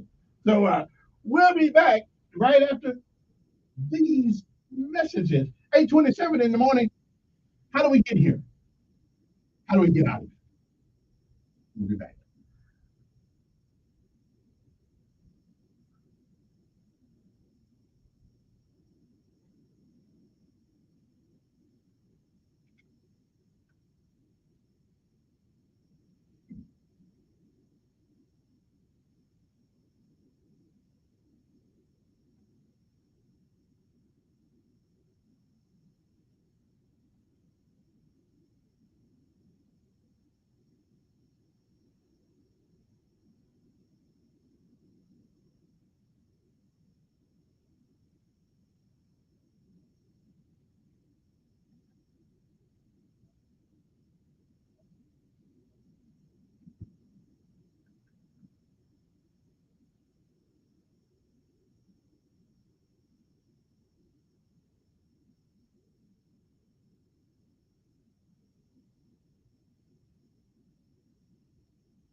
Donald Trump is meeting African Americans in Detroit, which is great. And one of the reasons he's doing it is because there is a massive political shift that is happening in this country. Even President CNN is noticing the trend lines that are happening because it's happening in poll after poll after poll. What is James Carville been saying now for week after week after week that Joe Biden is bleeding? They can't talk about the economy, it's a disaster. They can't talk about the border, it's a disaster. They can't talk about Joe's energy policies, a disaster. They can't talk about law and order, it's a disaster.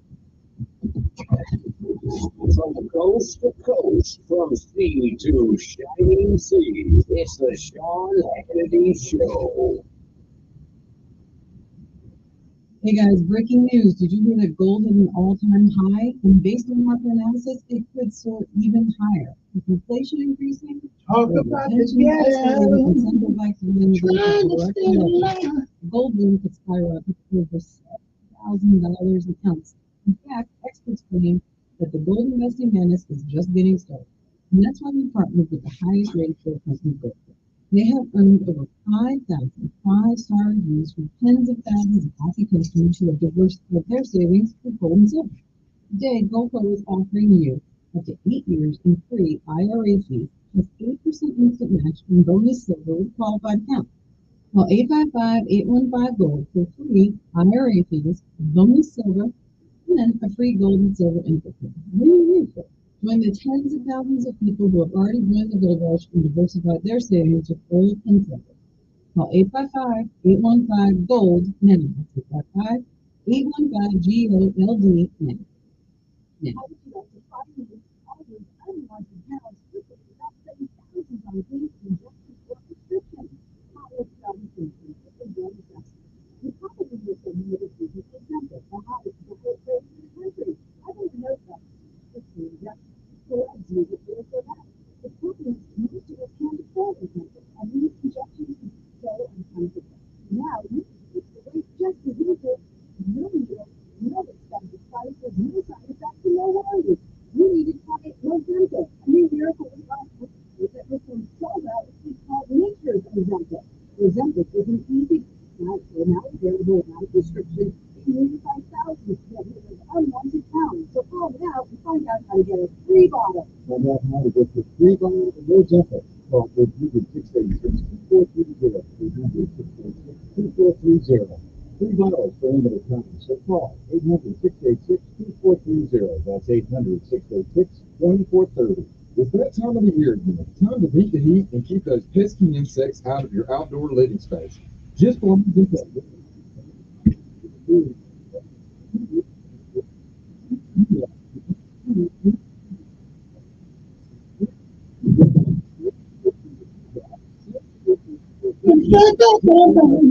had all designed installed to your satisfaction and everything is easily motorized for super convenience.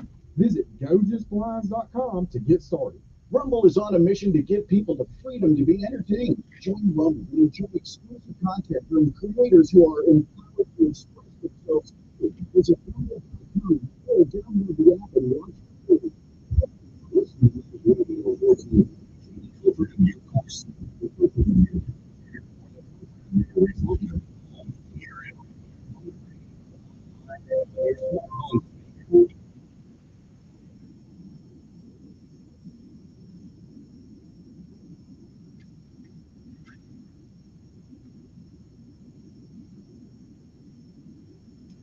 The talking clock says 8:33 in the morning. Don't forget, I'll be gone the rest of the week. Appreciate y'all being patient with it, brother. I would do some podcasting, but I'm going out to refresh my brain and contact people. I may end up in the White House, but I can't drive that far. Never mind. Okay, I have to get on the train. I need to get on. I've never been on a train or a horse. I'm more scared of the horse than I am the train. Although I hear horses don't eat meat. So I'm not worried about them biting me, I guess. I don't know. I gotta try a horse. Any horses in town? I can try one. I gotta go to Whitehall someplace and see if I can get on a horse. I want to ride a horse. That's what I want. Okay, I'm gonna ride a horse. That's on my what do they call that list? The list that everybody puts up. What's that list they call that?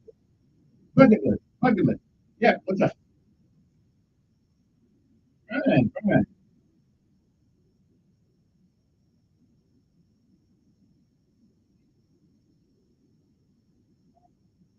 Yeah, yeah, I need to.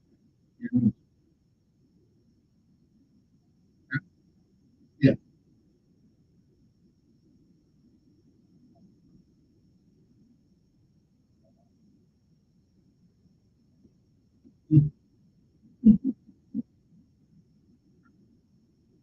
Yeah,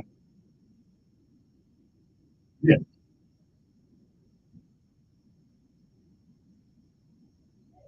yeah. That's true.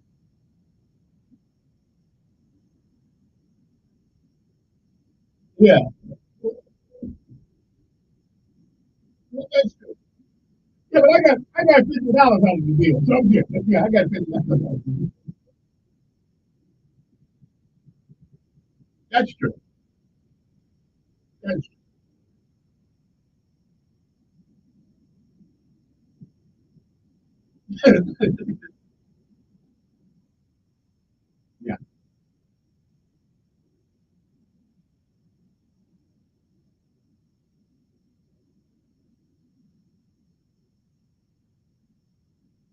Mm-hmm.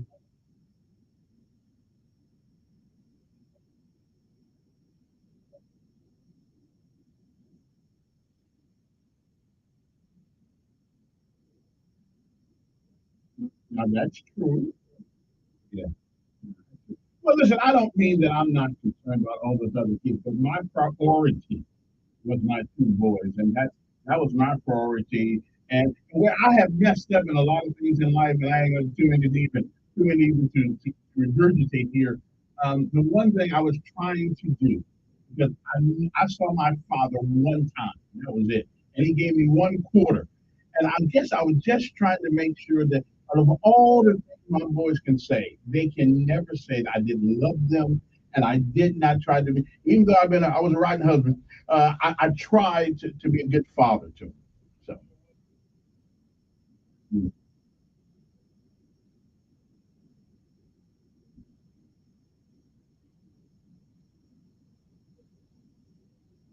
yeah, exactly, exactly. Mm.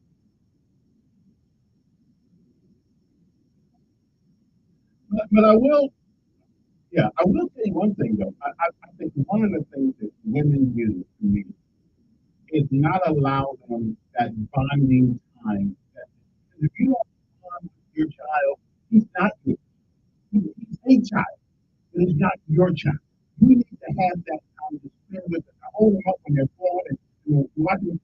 And when women separate their father from their child, the reason why they can walk away from it, because they never felt that they were there.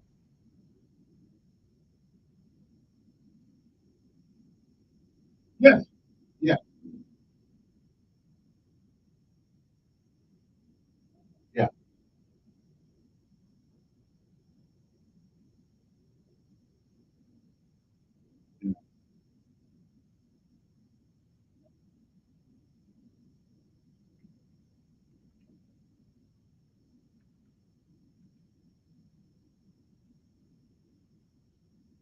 Yeah, yeah, you do. And again, okay.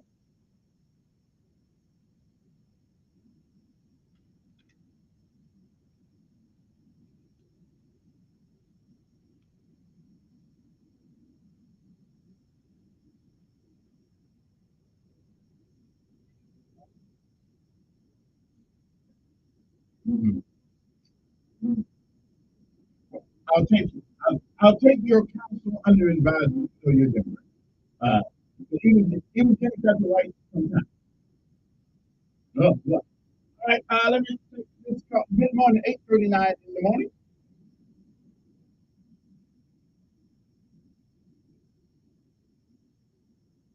Now you show that you are a man of honor.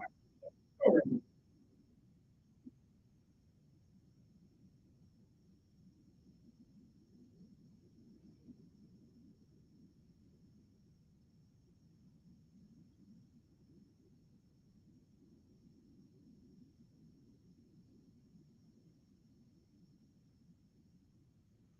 Active duty, I was on the service for 9 years and 2 years in the reserve.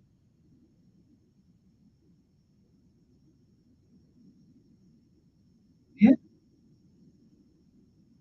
yeah. Oh, wait. Well, it's better to be me too. I just couldn't get. Yeah, I'm good. They could have made me a private on the way out the door. So I'm good. E5 promotable, but what they did was it means I was on the E6, and I did, and I did. I just kept taking off the. I listen. Yeah. Oh. Wait a minute. Now you going so you gonna answer me the question, and not let me answer? Maybe.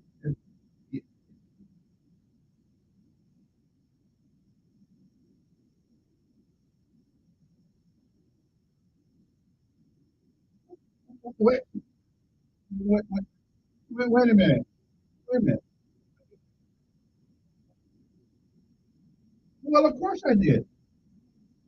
As a matter of fact, I put it online. Wait a minute.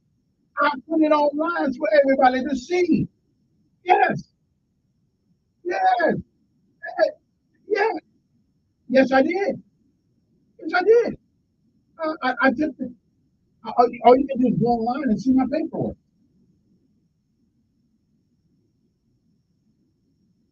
Okay. Yeah. Okay.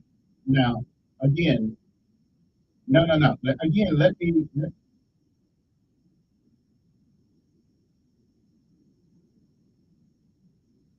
Well, I wasn't lie on my behalf.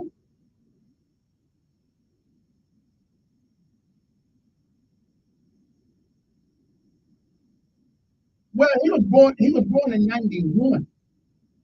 Yeah, that's right. Don't stop projecting, huh? Okay. Yeah.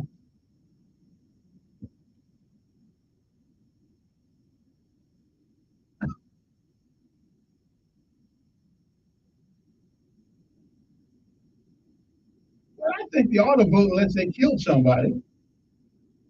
Unless they killed somebody, why should they have a right to vote? Yeah. Yeah. Okay. Now, yeah. Okay. Well, let me explain this. Yeah. Yeah. Yeah. I show you, brother. I see you. Yeah. Yeah. But okay. But I already proved it. Yeah. I gave it to him. Yeah. Yeah. I already proved it. Okay. Okay. Hey, Teddy. Wait. Okay. So I never graduated from film school. I just never jumped out of the airplane. C1, C5A, C130, C123, C141. Yeah, you can. Yeah, you can. No. We took C5s all the time. We see, Air Force guys, you. It's probably up to 100. Yeah, it's probably. Yeah, that includes. Listen. Okay. Wait a minute. That includes. Wait, those other jumps include what I was doing.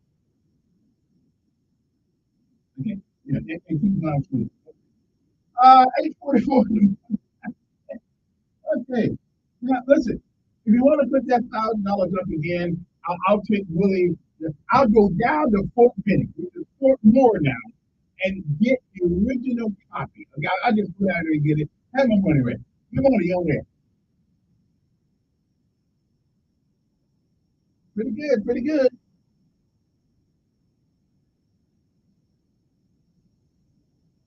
I've always been afraid of bridges. 33 years.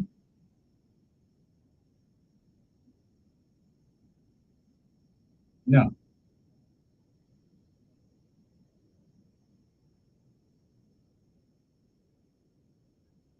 Well, there is a river going through Kentucky, up there on 65. I don't know what river that is, but I did have. Yeah, I did cross that sucker. I was scared of, yeah. And what's that bridge coming from Kentucky, coming back? I think it's right past Huntsville, way up in the sky. Then it comes back down. And the only reason I got through that because I get to watch that headlight. I could not watch the front of the bridge. I could not do that. And the bridge and Pike Road, you see the bridge and Pike Road?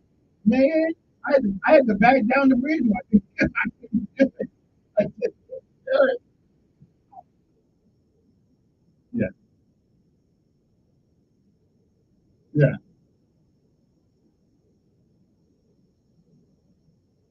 Is that near Coleman? Is that near Coleman somewhere? No, I passed Coleman. Yeah, I know I passed Coleman. Yeah, I know I passed Coleman somewhere up there of 65. But I thought I'd get lost in that city because and I know that's where Riley was from. And somebody said the KKK had meetings up there. So I made sure I looked at my tank and I had plenty of gas. And then before I came through there, so I kept on moving. I didn't stop the rest stop. Yeah.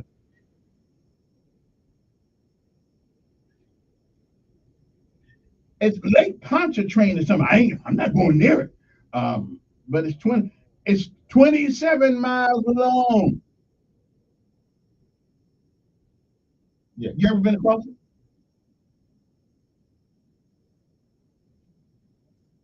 Yeah. Yeah. Okay. Yeah. Yeah. Yeah. That was curmudgeon. That was curmudgeon.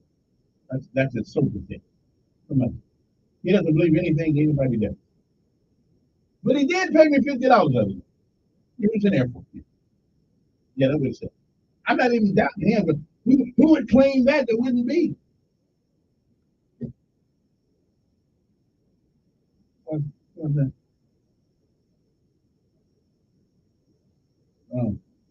Well, okay.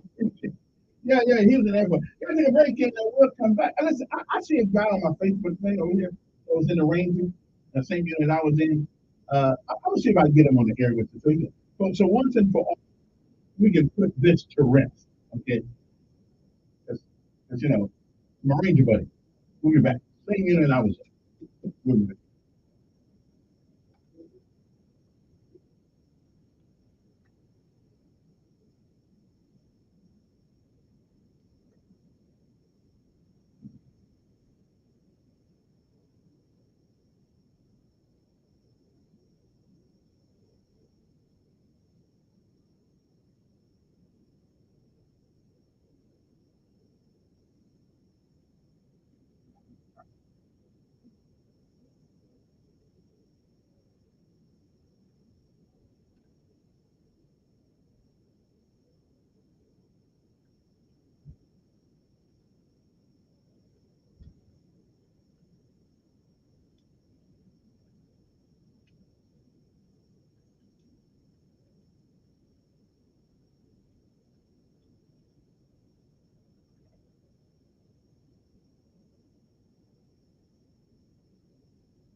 You know, a lot of times with shoes and quality or you get both, especially with who is meta shoe?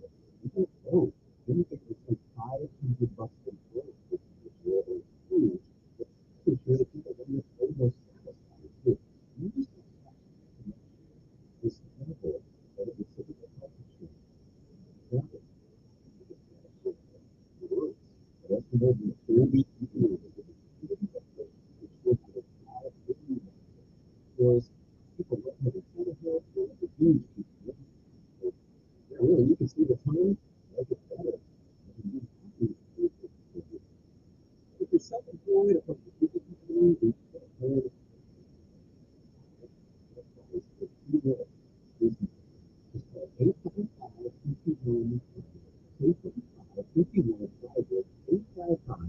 you're introducing Blender Cloud, the first business freedom and innovation for employees, which easy predictability with a global to get started.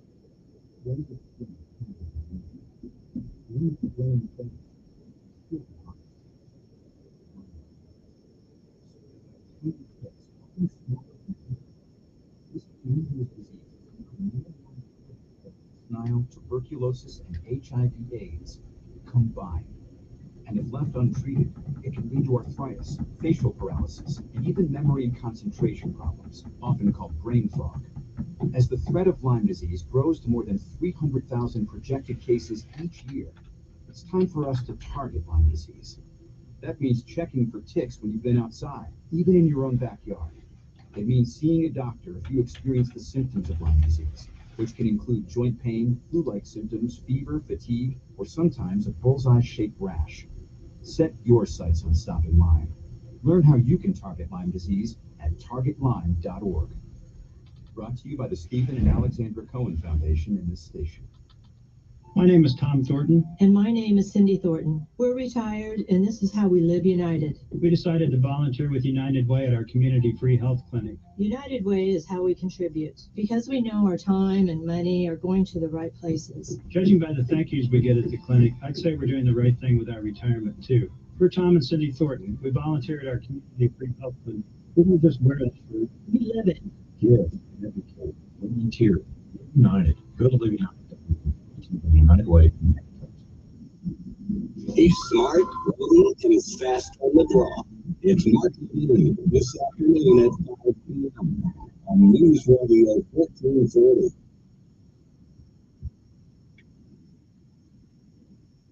Okay, there's some happy birthdays that are ready to go out. Mrs. Calhoun, Mrs. Gregory Calhoun's birthday is today. Good morning to you, Mr. C. Happy birthday to you. Hope you have many more. I hope you're older than I am. I don't think you are. I think you are. I think you got happy birthday to Malcolm and Bernard and Kenya. What a wonderful mom you got. And you had a great dad. He is still missed. What did Mr. Calhoun used to say in this commercial? It's not to be important, but it's more important to be nice. So true. All right then. 860-1414 number here. You want to give us a call? I'll talk to you on your mind this morning. Some of the things that happened on this day, just in case anybody, this young got something I want to talk about. I like to go over the history line sometimes. It is June 18th. It is the 169th day of this year. On this day in 1979, Jimmy Carter and Soviet President Leonid Brezhnev signed the SALT II strategic arms in Vienna. And on this day in 1979, I think I was, I was in Washington State, as a matter of fact, in the 2nd Ranger Battalion, trying to become a Ranger. Okay, keep it. 1778, American forces in Philadelphia as the British withdrew during the Revolutionary War. I know you could have went all day long without even caring about hearing that, but I just thought I'd tell you anyway. In 1815, on this day, Napoleon Bonaparte met defeat at Waterloo as British and Persian troops defeated the French in Belgium. That's a couple of things that happened on this day. It's 8:54 in the morning. Good morning, who's this? Yes, sir, Mr. C.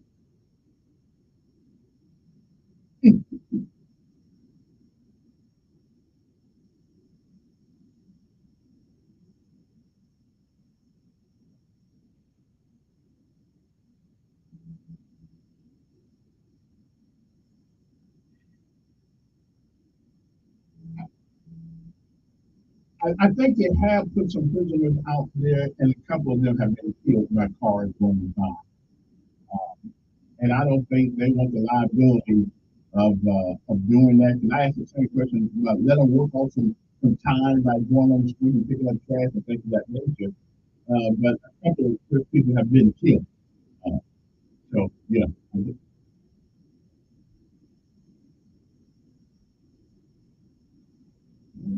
You can't start with that in prison, can you? Yeah. Yeah. I guess it must be easy pretty. Yeah.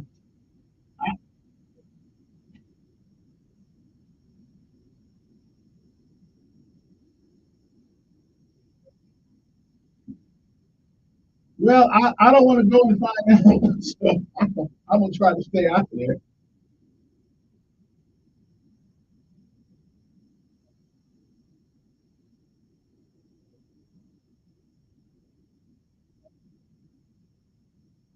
Yeah, yeah, they may be. I'm not sure.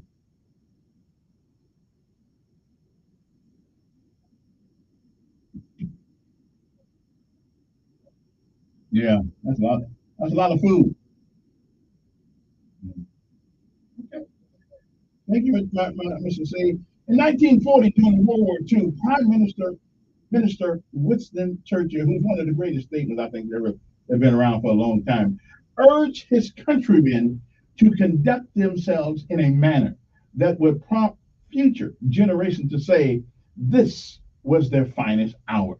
Charles de Gaulle delivered a speech on BBC in which he rallied his countrymen after the fall of France to the Nazis in Germany. In 1945, William Joyce, known as Lord Haw Haw, was charged in London with high treason for his English language wartime broadcast on German radio. He was hanged in 1946. 1948, Columbia Records publicly unveiled its long playing phonograph record in New York City. The year was 1953. A U.S. Air Force Douglas C-124 Globemaster II crashed near Tokyo, killing all 129 people on board. Egypt's 148-year-old Muhammad Ali dynasty came to an end with the overthrow of the monarchy and the proclamation of a republic. So, that's just some of the things that happened on this day. Well, one more. In 1964, President Lyndon Baines Johnson and Japanese Prime Minister Hayato Akita spoke to each other by telephone as they inaugurated the first trans-Pacific cable completed by AT&T between Japan and Hawaii. Okay. All right. With that, we'll go and we'll be back. Uno momento, and I'll tell you what Curmudgeon was talking about when we get back. And again, he's wrong again, but that's okay. I forgive him. He paid me my $50, so I forgive him. WSFA 12 News Update on News Radio 1440. Good morning, I'm Jet Davis. What's happening in the news on this Tuesday? 2 men killed in an armed robbery 2 weeks ago will be buried today. It happened at Tienda Los Hermanos off the Torrey Highway in Montgomery. One victim was buried last week. Ramiro Lopez and his son Daniel were remembered at the Capital State Church of the Nazarene. There was a $25,000 reward for information leading to an arrest. People have thousands of dollars waiting to be spent in the state of Alabama. State Treasurer has over $1 billion in unclaimed property. If nobody claims them, they'll be auctioned off, but you can still get the money. Go to treasury.alabama.gov to see if you have any unclaimed items. Major League Baseball is coming to Alabama this week. The San Francisco Giants will take on the St. Louis Cardinals Thursday night at the oldest baseball stadium in the country, Rickwood Field in Birmingham. And tonight, the Montgomery Biscuits and Birmingham Barons will play at that same historic stadium. That's your news on this Tuesday. I'm Jed Davis. WLWI AM, the home of the Ben Shapiro Show, and heard on 95.1 HD3 FM, Montgomery, a Cumulus media station. This is CBS News on the Hour, sponsored by O'Reilly Auto Parts. I'm Deborah Rodriguez. Boeing's outgoing CEO will be on the hot seat on Capitol Hill today as a new whistleblower emerges, accusing the plane maker of using faulty parts. Correspondent Chris Van Cleve has our top story. Among those whistleblower complaints is one that was filed just last week that's being made public this morning from a current Boeing employee. The man, Sam Mohawk, claims his team at Boeing's 737 plant was told to cut corners in tracking parts that were removed from the production process after not meeting design standards. Boeing's Dave Calhoun testifies before a Senate committee on safety concerns that began when a door flew off an Alaska Airlines flight midair. President Biden takes the wraps off a new plan today to provide a new pathway to citizenship for hundreds of thousands of undocumented immigrants. CBS's Nancy Cordes from the White House. There are some serious requirements. The individuals have to be married to a U.S. citizen. They have to have lived in the U.S. for at least 10 years and pass a background check. And if they have any children, they would also be eligible. People in 17 states from Midwest to Northeast are dealing with extreme heat. 9-year-old Avery Billups hit a public pool in Philly. It felt really good, and the pool was really code. Odyssey meteorologist Craig Allen. Over the next several days, we are going to be dealing with a heat index that is over 100 from Ohio into the Northeast. That's by day. Nighttime low temperatures will have a tough time getting below the 80-degree mark. The Prince of Pop is headed to court in the Hamptons. Justin Timberlake is scheduled for arraignment in Sag Harbor, New York this morning after police there say he was arrested for allegedly driving under the influence. No comment from the Grammy winner or his reps. Timberlake has 2 concerts scheduled in Chicago this weekend and 2 in New York City next week. A new electric vehicle is officially a flop. WWJ's Jeff Gilbert. EV startup Fisker are filing for bankruptcy after only selling about 4,000 of its Ocean electric SUVs. They hadn't been making the vehicle for months. Fisker plagued with cost and quality issues, and it found it difficult to attract new investors. Officials in LA will consider banning cell phones in public schools today. Parent Brendan Steffen's all for it. My true biggest fear is that my child goes to school and is in a world where everybody's just looking at a screen. There's no interaction. There's no community. Others say they want their kids to have phones for safety reasons. This is CBS News. Think O'Reilly Auto Parts for all your car care needs. Get the parts and service you need fast from the professional parts people at O'Reilly Auto Parts. Sorry, but we actually have a wait list for our Monstera. Shaw's greenhouse is really bringing in the green. We can't keep snake plants and stuff. She needs a construction manager to build on her roots and grow. We could add a whole section for ferns. Here we'd have dahlias, dahlias, and more dahlias. Indeed can help her hire great people fast. I need Indeed. Indeed you do. You can schedule and conduct virtual interviews all from your employer dashboard. Visit Indeed.com/credit and get $75 towards your first sponsored job. Terms and conditions apply. eBay Motors is here for the ride. Go ahead, feel your engine. Admire that perfectly installed exhaust. Your vehicle's moving along this freeway like it was made from fresh installs and a whole lot of love. With eBay Motors, you get over 122 million parts to keep it running. And with eBay Guaranteed Fit, they'll be the perfect fit every time. Plus, at these prices, well, we're burning rubber, not cash. Keep your ride or die alive at ebaymotors.com. Eligible items only. Exclusions apply. A fitting discovery at the home of the first U.S. president. The story goes that young George Washington chopped down a cherry tree. It may be more myth than facts, but what we now know is that dozens of bottles of cherries and other berries have been found in an archaeological dig in the cellar of Washington's Mount Vernon home. Preserved so well that there is testing now to see if pits can be recovered and planted, and chemical testing could be able to show if particular spices were used to preserve the fruits. The Washingtons were fond of cherries. A Martha Washington recipe for a cherry bounce cocktail is still around. Steve Kathan, CBS News. With prices still high, consumers aren't spending as much. The Commerce Department reports weaker than expected retail sales in May. They were up 0.1%. Part of that smaller increase because of moderating gas prices. Analysts say the new numbers do increase chances the Fed will cut interest rates. Deborah Rodriguez, CBS News.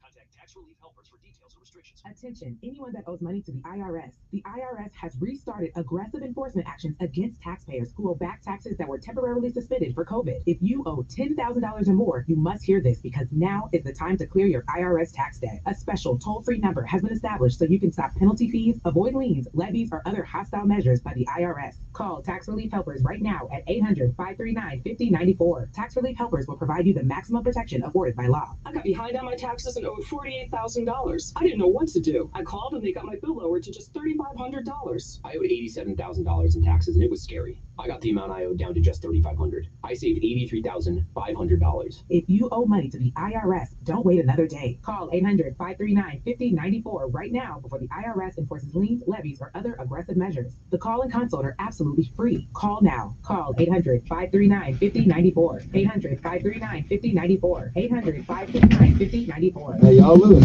Capital Oyster Bar over here on that beautiful Alabama River where we have a good time, and I want to tell you about good times. You know, you come down here and rent your pontoon boat. All you need is a driver's license and a credit card, get you some good food, go for a little picnic out here. If you got an RV park, you can come stay for a little while. And Sunday afternoons, we got one more killer show for you right here again. Joe Crown Trio with Papa Molly, right out of New Orleans, right down to the Oyster Bar. Check it out, CaptainOysterBar.com, Facebook page. Get out here soon, come hungry. 4 o'clock showtime. Boom, tackle. Take News Radio 1440 with you everywhere on your AM dial at 1440, on 95.1 HD3 on FM, through our app on the App Store, or through your Alexa or Google smart home device.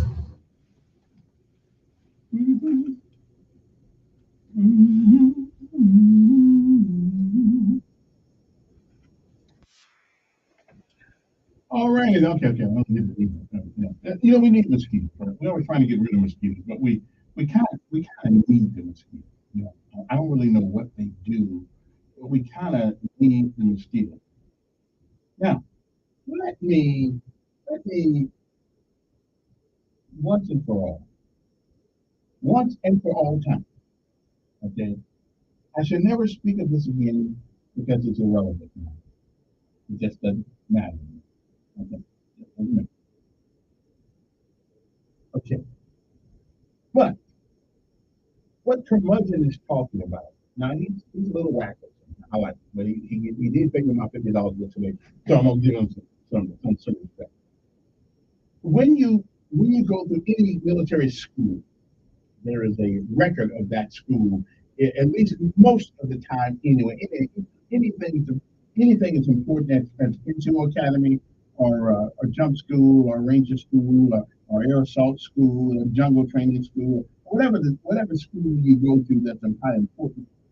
There's a record of that. So years and years from now, you can, if you lose your certificates and all that stuff, you can call down Fort Benning, whatever it's called now, Fort Miller, and you can get your certificate. However, when you write to Fort Benning and you say, well, send your certificate, what happens is that they date it on the date they sent it to you. Okay?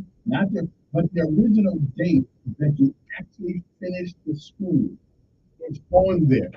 So curmudgeon thinks that I cut and paste a date which is 30 years after I did it on the certificate.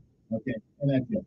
And then he says you don't jump out of C1 C5A. Well, I jumped out of the C5A a couple of times. So I mean, now he's not an airborne trooper; he's an Air Force guy. And evidently, he's not that familiar with C5 either. I'm familiar with the cargo part of it, C5. It wasn't until I went out to Maxwell Air Force Base a couple years ago, me and Z, and I didn't know they had an upstairs on the C5. I was definitely with the cargo. I thought the guy flying the plane was in front of the thing. I didn't know they were upstairs. That's a big thing. I still don't understand how it gets off the ground the way it does, and it doesn't take a lot of air, whatever you call it, space in order to take off. It's an amazing aircraft. I don't think they have it now. I thought maybe the C-17 took its place, but evidently it didn't. Yeah, I've jumped out of that. C-141s, C-123s, C-130s, U-847, which is also known as a Chinook helicopter. I've jumped out of that. C-17. I've been watching that stuff on SEAL Team 6 or SEAL Team, whatever the case may be. And really got us a nice aircraft. I wouldn't mind flying all over. Good. 9:10 in the morning. Okay, so we're done with that. That's what from season here. Good morning. Pretty good. Oh, yeah, Mr. Ed? I don't know. Yeah, I don't know. Yeah, because I'm used to hearing from you every day now. Yeah. Hopefully we'll talk with them. All right, appreciate it. Good morning. Yes, sir. Mm-hmm. Well, I know it didn't go through in Mercedes up in Vance, and it didn't go through here. So, uh,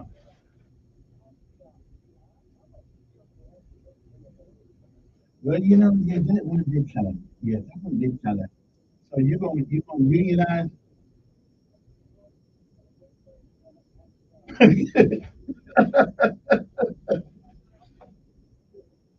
Yeah, well, decisions have consequences. And how much technology, how much skill does it take to give somebody a cup of coffee?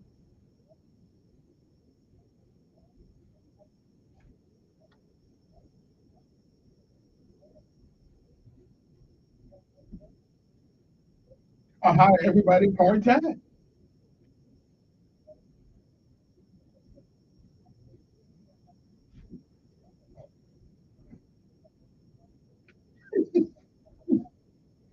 Yeah, yeah, yeah. Well, be careful what you ask for. Sometimes you'll get it. Yeah, yeah,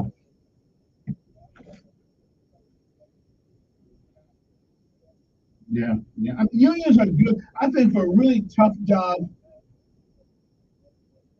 right? For some, yeah, hmm,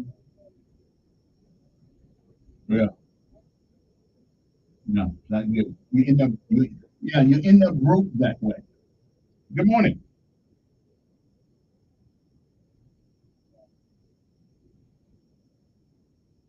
They give out certificates. Uh, now, it's not on my DD Form 214. It's not on there. And I'm not the only person that don't have things on the DD Form 214 that belong there. But since nobody's ever asked me, since I've never had a job where anybody asked me for my DD Form 214, I don't want a government job. I never had to show it. All these years, I never had to show it. Oh, well, you don't need a DD 14 to be a talk show host. You just got to have a brain. Yeah, go ahead. I'm doing fine.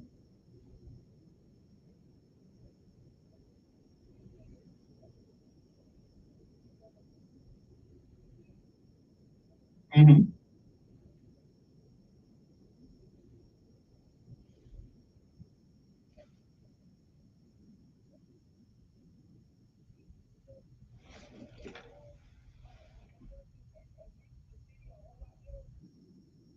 Well, the problem with it, and one of the reasons why private schools are not talked about very much, is because private schools, by the mere fact that they are private and people pay to go there, they won't exist unless they're producing a sound product.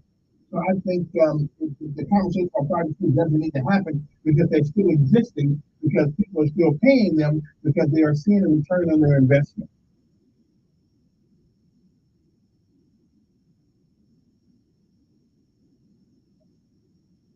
I don't know. They need to. What,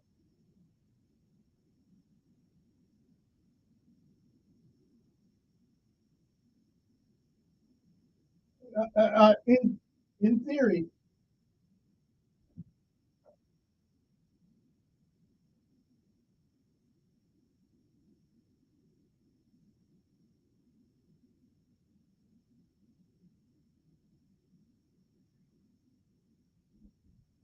well, I don't know. And let me. I've had an eye-opening experience with my son when taking tests and stuff. I don't know if they're getting a superior education. I just know that the environment is more superior. But I mean, 1 and 1 is 2, regardless whether you get it in a private school or you get it in a public school. And the noise factor in a private school is a little less than in a public school. But especially if you're a superior, I don't know, but we got magnet schools, which are private schools paid for by the adult, paid for by the citizens.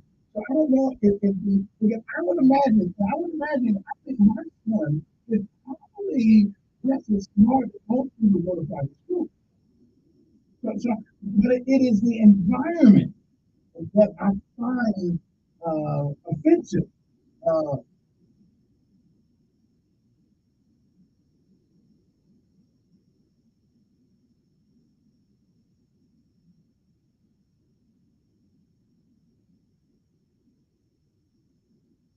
Okay, now, right, here's the problem. Here's the problem with that. Here's the problem with that.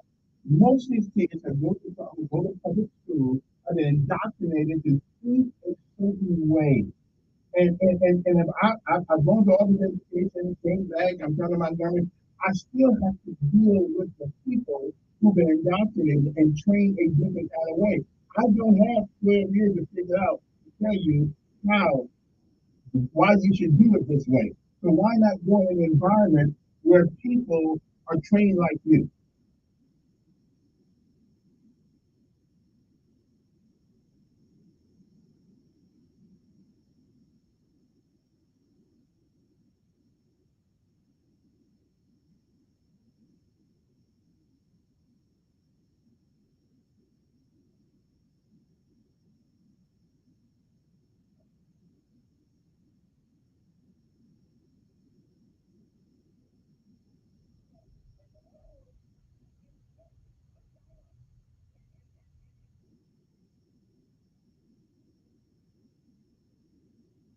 Well, I can't, and listen, I think it's a great question. I think what to surmise what you're asking, why, if private schools and their graduates are getting a quote unquote superior education, why is it that they don't come back?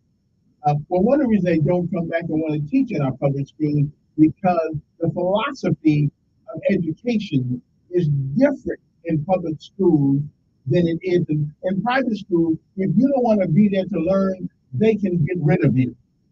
But in public school, they have to placate you. They have to satisfy you, and then they gotta put up with stuff. They gotta put up with stuff in private school. They don't have the only place they end up anyway is probably gonna be jail.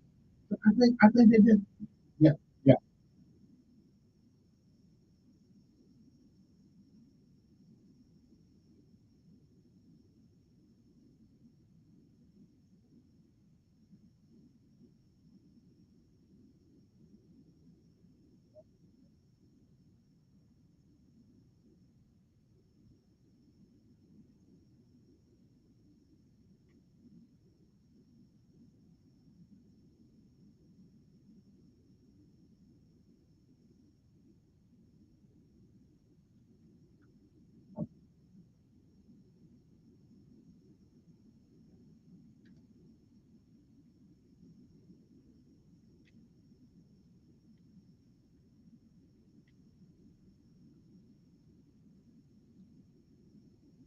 hmm hmm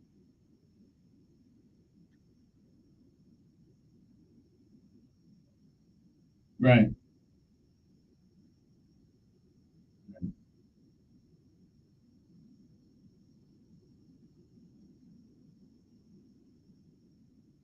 But when but right, but here's the problem. But here's the problem. Every teacher that has become a teacher knows what to do, or else they wouldn't have the degree, at least in theory. When you get to the actual classroom, what they complain about is no support. They like okay, take for instance, a child walks up to a teacher a couple months ago and looked at the teacher and said, I think it was in the seventh grade, looked at the teacher and said, "Hey B, don't you know who I am?" And the B stands for right. And he took the child to the principal's office. Before she got back to the office, we sent the child back to her environment. Okay. So the problem is they know what to do.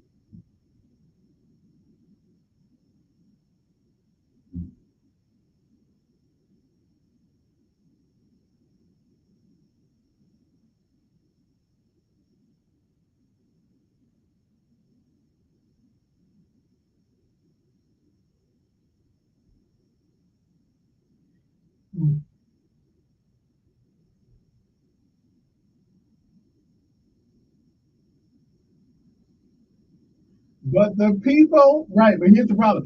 The people that are in charge of our school system are more interested in the political pursuits of education than the education of the education. So therein lies our problem. Something happens when you get title. Something happens to you. superintendent of schools. I'm the superintendent of curriculum. But something happens when you get big titles, and it changes your perspective, and sometimes it changes you. Hey, what's great conversation. 9:21 in the morning. Good morning. Who's this? Morning.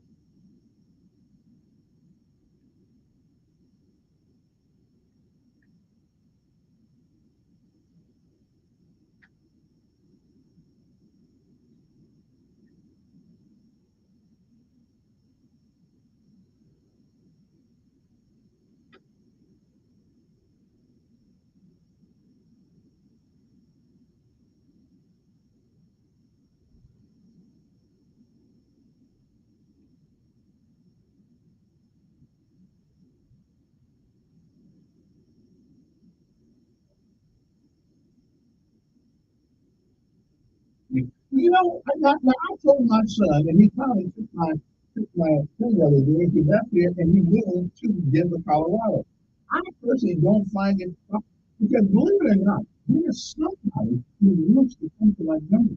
I don't think you should live, be born, and live in the same place you were born in and never do anything else. I think there's nothing wrong with leaving.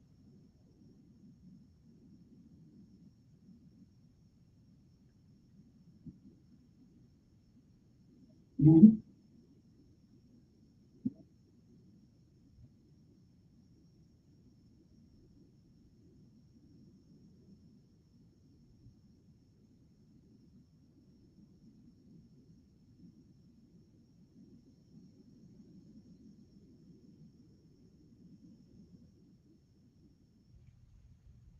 But and I would tell you something. I think sometimes people okay, every day I go down when I leave the office, I see people walk, they go down to the Legacy Museum, they're downtown looking at the monuments that we got and stuff like that.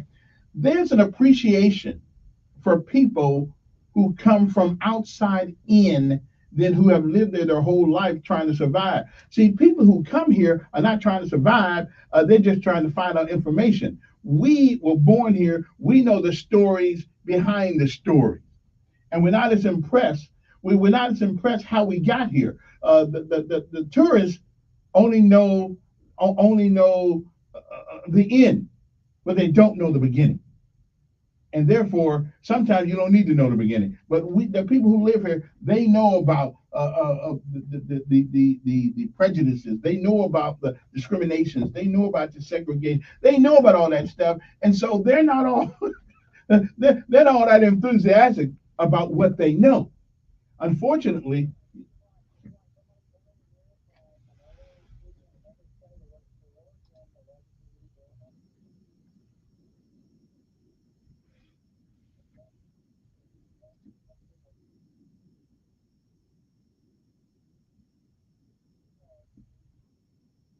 yeah, yeah, that's true. So me, South Bend. I mean, listen, I don't have an appreciation for South Bend until I joined out, and I finally went home in 2020, and I didn't realize the history of South Bend. I didn't know we did Studebaker. We a lot of new things happen in South Bend. I didn't know that because I was too busy trying to figure out how we were going to survive with that winter coming.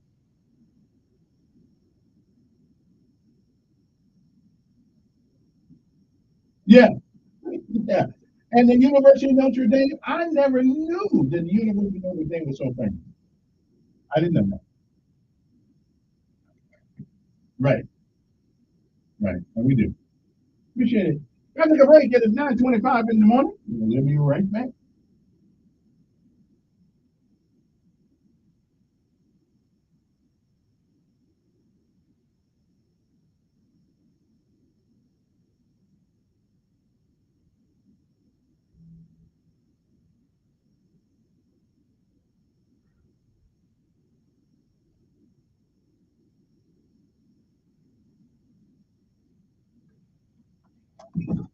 Home through your Alexa or Google smart home device. Get in Radio 4.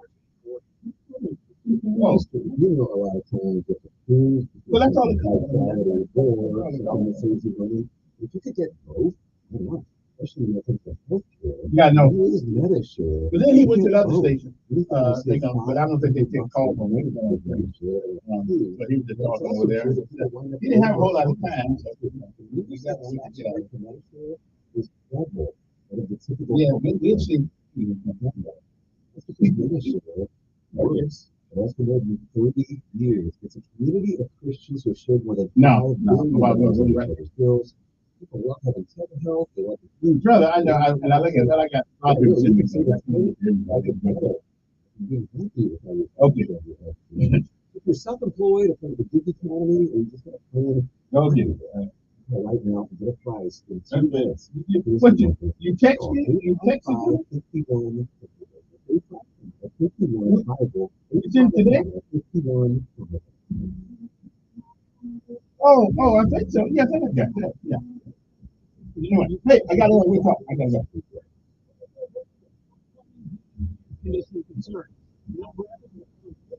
Go home. Today, the team up the race for 64.95. Your source for all things racing. There's a 5 back.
Mission to protect free speech, Rumble is one of the only video sharing platforms where you can watch genuine content for free. Rumble is available on desktop, mobile, and connected TV, featuring bold, influential voices. Yes. Rumble gives you the freedom to be entertained with exclusive creators, impact sports, lively debates, and more. And now you can check it out. Download the Rumble TV app and watch independent media on the big screen. Creators such as Stephen Crowder at 10 a.m. Monday through Thursday. Timothy Gilpin at 4 p.m. Eastern, Mondays and Thursdays. Glenn Greenwald at 7 p.m. Eastern, Monday through Friday. And Don Jr. at 6 p.m. Eastern, Mondays and Thursdays. Rumble is the place to find creators. A place where we do not censor, but rather believe that everyone should benefit from access to a network full of more ideas. I tell you how to find it. Go down to join Rumble. Actually, I'm still at work, Freedom so I to be don't. entertained by exclusive content from creators who are empowered to express themselves freely. Visit rumble.com or download the app and watch for free. My muscles ache. I was tired all the time. My son had a full-blown asthma attack. They came out of nowhere. The unsettling thing about some symptoms is He had a fever and a terrible headache. you don't always know what's causing it. It was Lyme disease from a tick. I had a not alert from the mosquito. He had a reaction to cockroach allergy. Thanks to your help, we come from unexpected places. In fact, visit pestcontrol.org. Public service message from the National Pest Management Association. Hey everyone, let's see what we're doing and take it. See? Every moment can be. Will I give you loud moments, goofy moments, working moments? It doesn't matter. Every time Somebody's calling me. You got a James. So let's take a moment to make call 844-411 and visit fatherhood.net. Brought to you by the Department of Health and Human Services and the Don't miss Sean Hannity. Biden and Okay, tell I'm at work right now. I get off this the afternoon. when I get off the 10, I'll call it. News Radio 1440.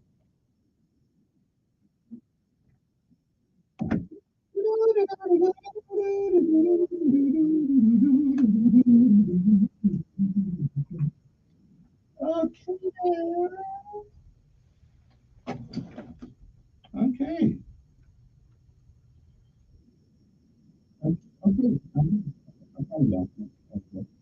There we go. Okay.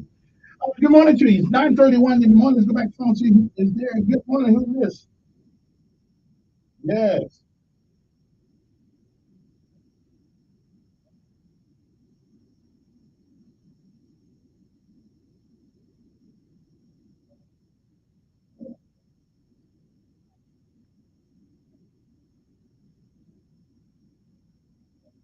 I said that's one of the reasons why people who live here don't know all the things that happen here, but people who come here are interested in everything that happens because. Mhm.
Oh, well, that's true.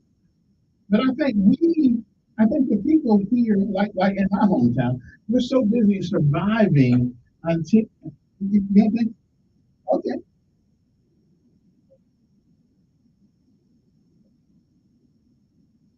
Hmm.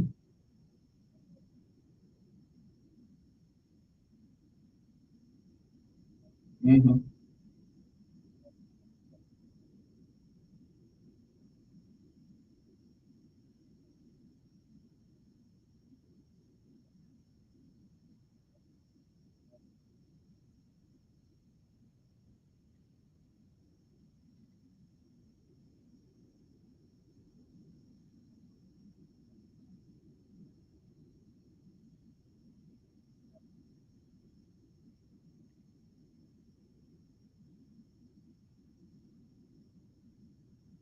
Mm.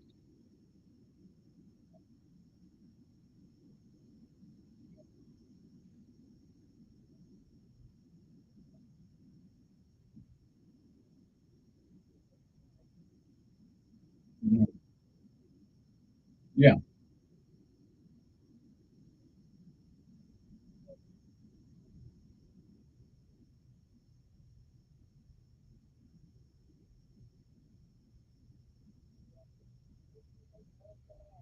What's that?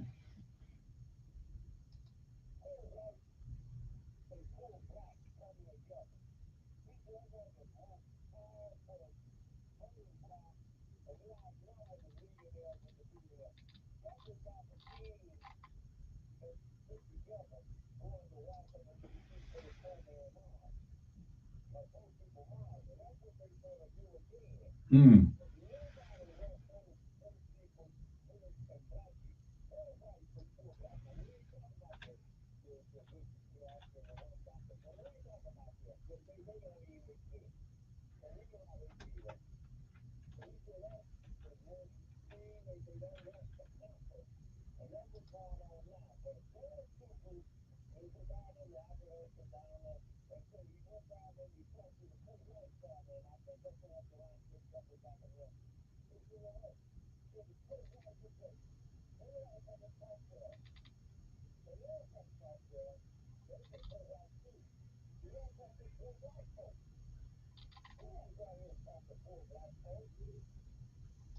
Mm.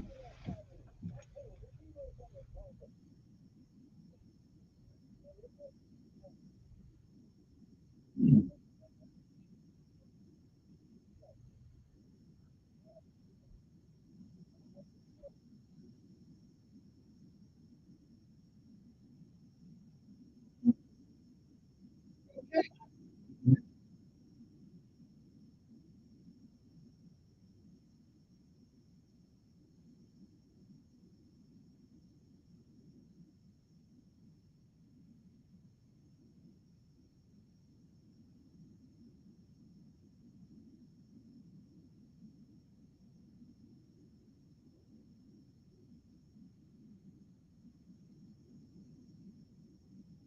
Mm.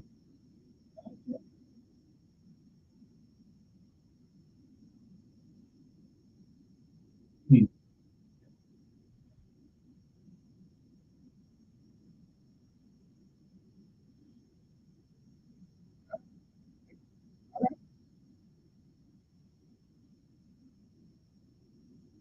I appreciate it. 5 years ago, President Barack Obama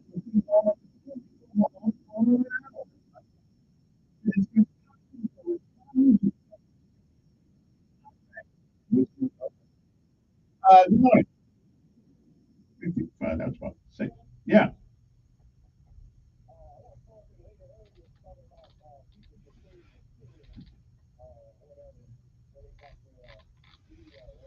Yeah. Uh-huh.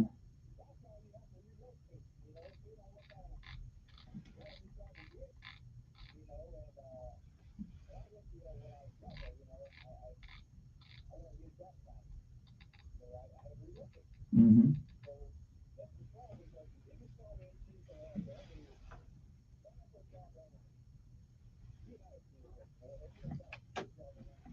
No, no, I haven't.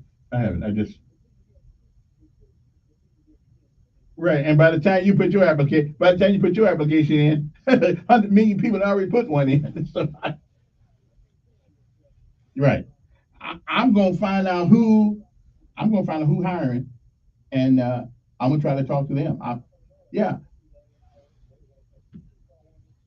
Well, sometimes when you got to come up with a good one. Say you his uncle, something like that.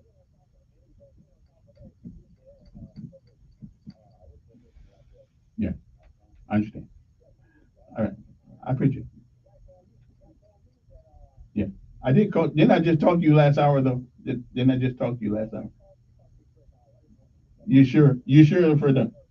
Okay, because I can't remember all this thing. Now let's talk about something that happened this week. At Juneteenth celebration held at Rosa Parks over the weekend. I did have some good singing and stuff down. I was downtown for a minute on Saturday, looking at it. But here's the one thing that we found out: EJI. Now I'm a somewhat of a critic of EJI, but not very much of one. But they did do something this weekend that I don't know why it took so long for it to happen. There's a sculptor named Basil Watson.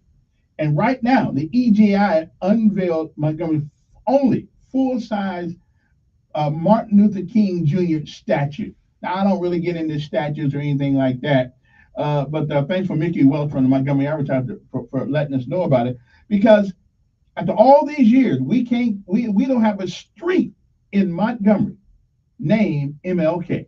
Which why that Prattville's got a street, a little avenue, and I must admit that every time they do it, they put it in the hood, and most of the time it's crime ridden and crime laden and stuff like that. But I say we take Dexter and turn it to MLK. That's what I'm talking about. Knowing the history of Mr. Dexter, but I think we do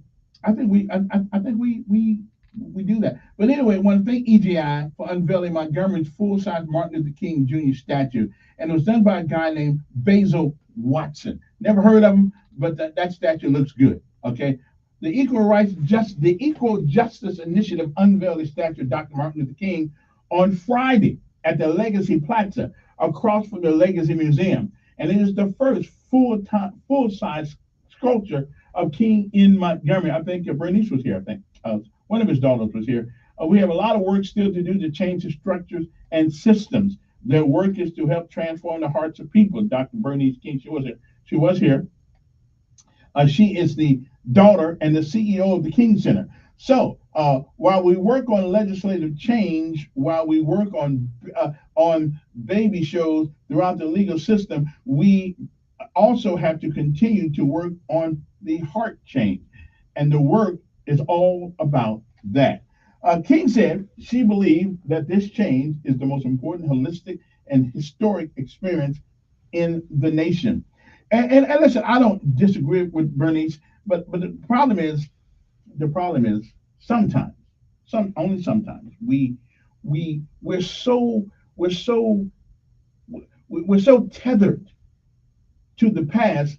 Sometimes we can't see that America is not the same place it used to be. I mean, it just isn't. It seemed like to me the place Dr. King seemed to me was dishonored more by the people of Montgomery than white people, because we just now got a symbol of Dr. Martin Luther King who came to his prominence in Montgomery, Alabama. And we still don't have a street named after a guy who sacrificed his life to make a difference. And so I don't, it seems like to me we got the problem, nobody else does. At least that's the way I see it anyway. But it was nice that they did it Friday. He's over at the Legacy near the Legacy Museum. I'll take my last break an hour and we come back. But it is an amazing thing that we got many black folk down in city council. And is it persona non grata not to have a street in Montgomery named Martin Luther King? We finally got a statue of him, a symbol of him, but we can't seem to get a street named MLK in the city of Montgomery. Is there a prohibition to that? And listen, let's not put it in the most crime-ridden neighborhood that we got, okay? Because the mayor changed. He changed Jefferson to whatever street he changed it into, and a couple other streets. I'm just saying we might want to see what we can do about that. Okay, we'll be back. FA First Alert Weather Forecast on News Radio 1440. Tuesday will start off with some clouds, temperatures mild in the 70s, giving way to highs this afternoon in the low 90s under a clouds and sun mix. Winds will be out the east, gusting at times. Cloudy tonight with lows in the 70s. Heading toward Wednesday, Thursday, Friday, each day will feature sunshine and some clouds. Highs will remain in the low to mid 90s. Lows will be in the 70s. For the weekend, we remain warm, muggy, and rain chances return. And that's your First Alert forecast. I'm WSFA meteorologist Nick Gunter on News Radio 1440. Paid for by Christian Care Ministry. You know, a lot of times you have to choose between something high quality or something that saves you money. But if you could get both, why not? Especially when it comes to health care. And that is MediShare. You get both. Many families save $500 a month with MediShare, and that's huge. But it's also true that people wind up way more satisfied, too. The member satisfaction rate for MediShare is double that of the typical health insurance plan. Double. That's because MediShare works. It has for more than 30 years. It's a community of Christians who have shared more than $5 billion of each other's bills. People love having telehealth. They love the huge PPO network. So, yeah, really, you can save a ton, like it better. Imagine being happy with how you're taking care of your health care. So if you're self-employed or part of the gig economy, or you just want a plan you're happy with, you can call right now and get a price in 2 minutes. Here's the number. Just call 855-51-BIBLE. That's 855-51-BIBLE, 855-51-BIBLE. Hey, y'all. This is Aaron Tippett. Being in the music business, traveling, working late, doesn't do great things for my routine. But I found that staying active and making time to work out helps keep my energy where it needs to be to perform my best. No matter what you do or where you are, Make time to stay in shape. You'll feel better and have the energy you need to accomplish your goals. This message brought to you by the U.S. Air Force. My job, finances, everything's so crazy. I just want to be in control. With Sam, I can. Sam is Smart About Money, a free online resource from the nonprofit National Endowment for Financial Education. Get empowered. Reach your financial goals. Visit samican.org. Hi, I'm Queen Latifah. My mom is stronger than anyone I've ever known. Growing up when life got hard, her strength helped pull us through. Even after her heart failure diagnosis, she remains stronger than ever. My family's support keeps me strong.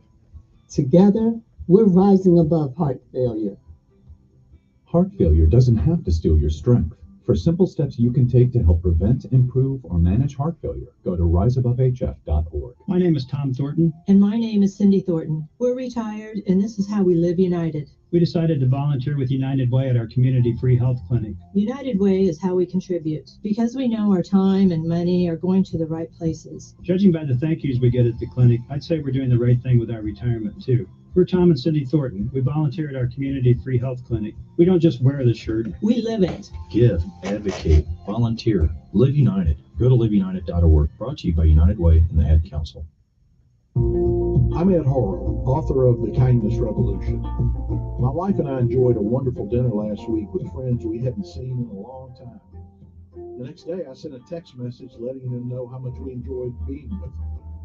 That same day, we received a handwritten note, which they delivered to our mailbox, letting us know how much they had enjoyed our dinner, along with an article we had discussed. That note and that effort means a lot to me, and it should. The fact they had taken the time to write and deliver a heartfelt note sure made my little text message seem somewhat indifferent. In today's high-tech, low-touch world, how refreshing it is to get a thoughtful, handwritten note once in a while. Well, it's enough to inspire me. I'm ordering stationery and getting in the handwritten note business today, and I hope I can make someone's world a little kinder. To learn more, check us out at thekindnessrevolution.net. My wife and I enjoyed a wonderful dinner last week with friends we hadn't seen in a long time. The next day, we received a handwritten note which they delivered to our mailbox, letting us know how much they had enjoyed our dinner together, along with an article that we had discussed. You know, in today's high-tech, low-touch world, it's refreshing to get a thoughtful handwritten note once in a while. It's enough to inspire me to get started. To learn more, check us out at thekindnessrevolution.net. With Kevin Elkins in the morning, Dan Bongino for the midday, and Sean Hannity for your afternoons. It's News Radio 1440 all day. Just a little bit of news before we get out of here this morning. George Strait, which is a great country singer, has done something that no other performer has ever done. What did he do? And I think I know why before I go to the phone. Well, I'll go to the phone first, and I'll tell you what he did. Good morning, on air. Pretty good.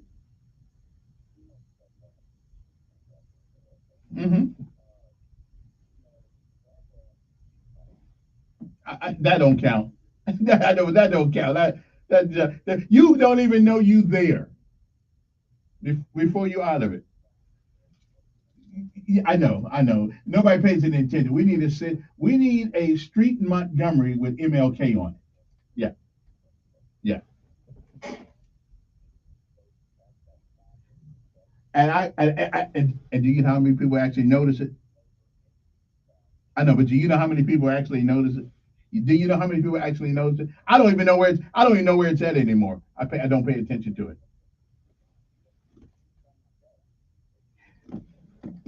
We're at on 85. We're at on 85.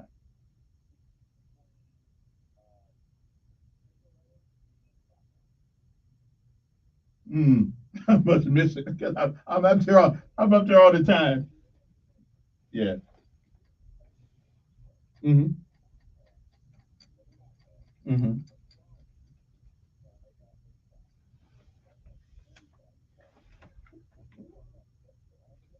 Well, no.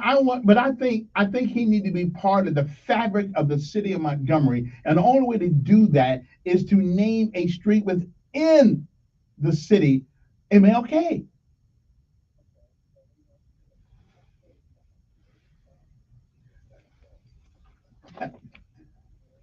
Yes, yes.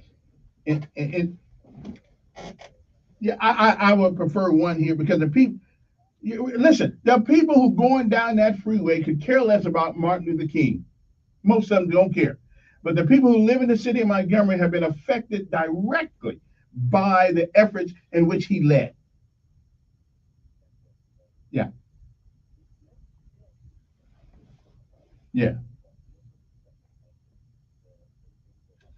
Well, wait. Well, we know, but no, I'm with you on that. But it is, and what difference is it making that we named a little bit of part of 85? What difference is that making that we make a little bit of 85 and that nobody sees? It's not. I don't think so.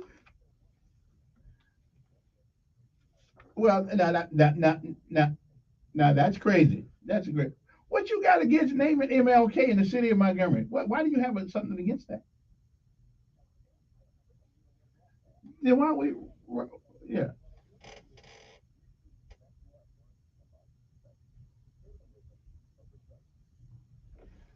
Sometimes symbolism is better than substance.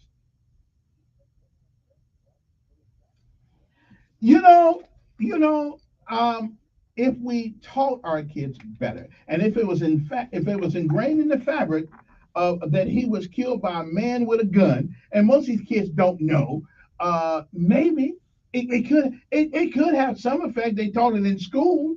I mean, it could. I don't know.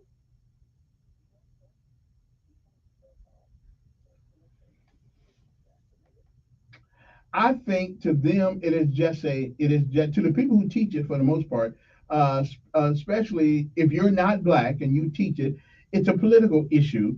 I think black folks who lived here, who've been here their whole lives, who were born here and walked with him, could tell the story to an extent that it would make a difference. I don't know. I don't know how the nuance. I, anything positive that we could give our young black men, anything that's positive of sacrifice to make a difference for them. Yeah, I think it. I think we need a street. Yeah, I do. Hmm.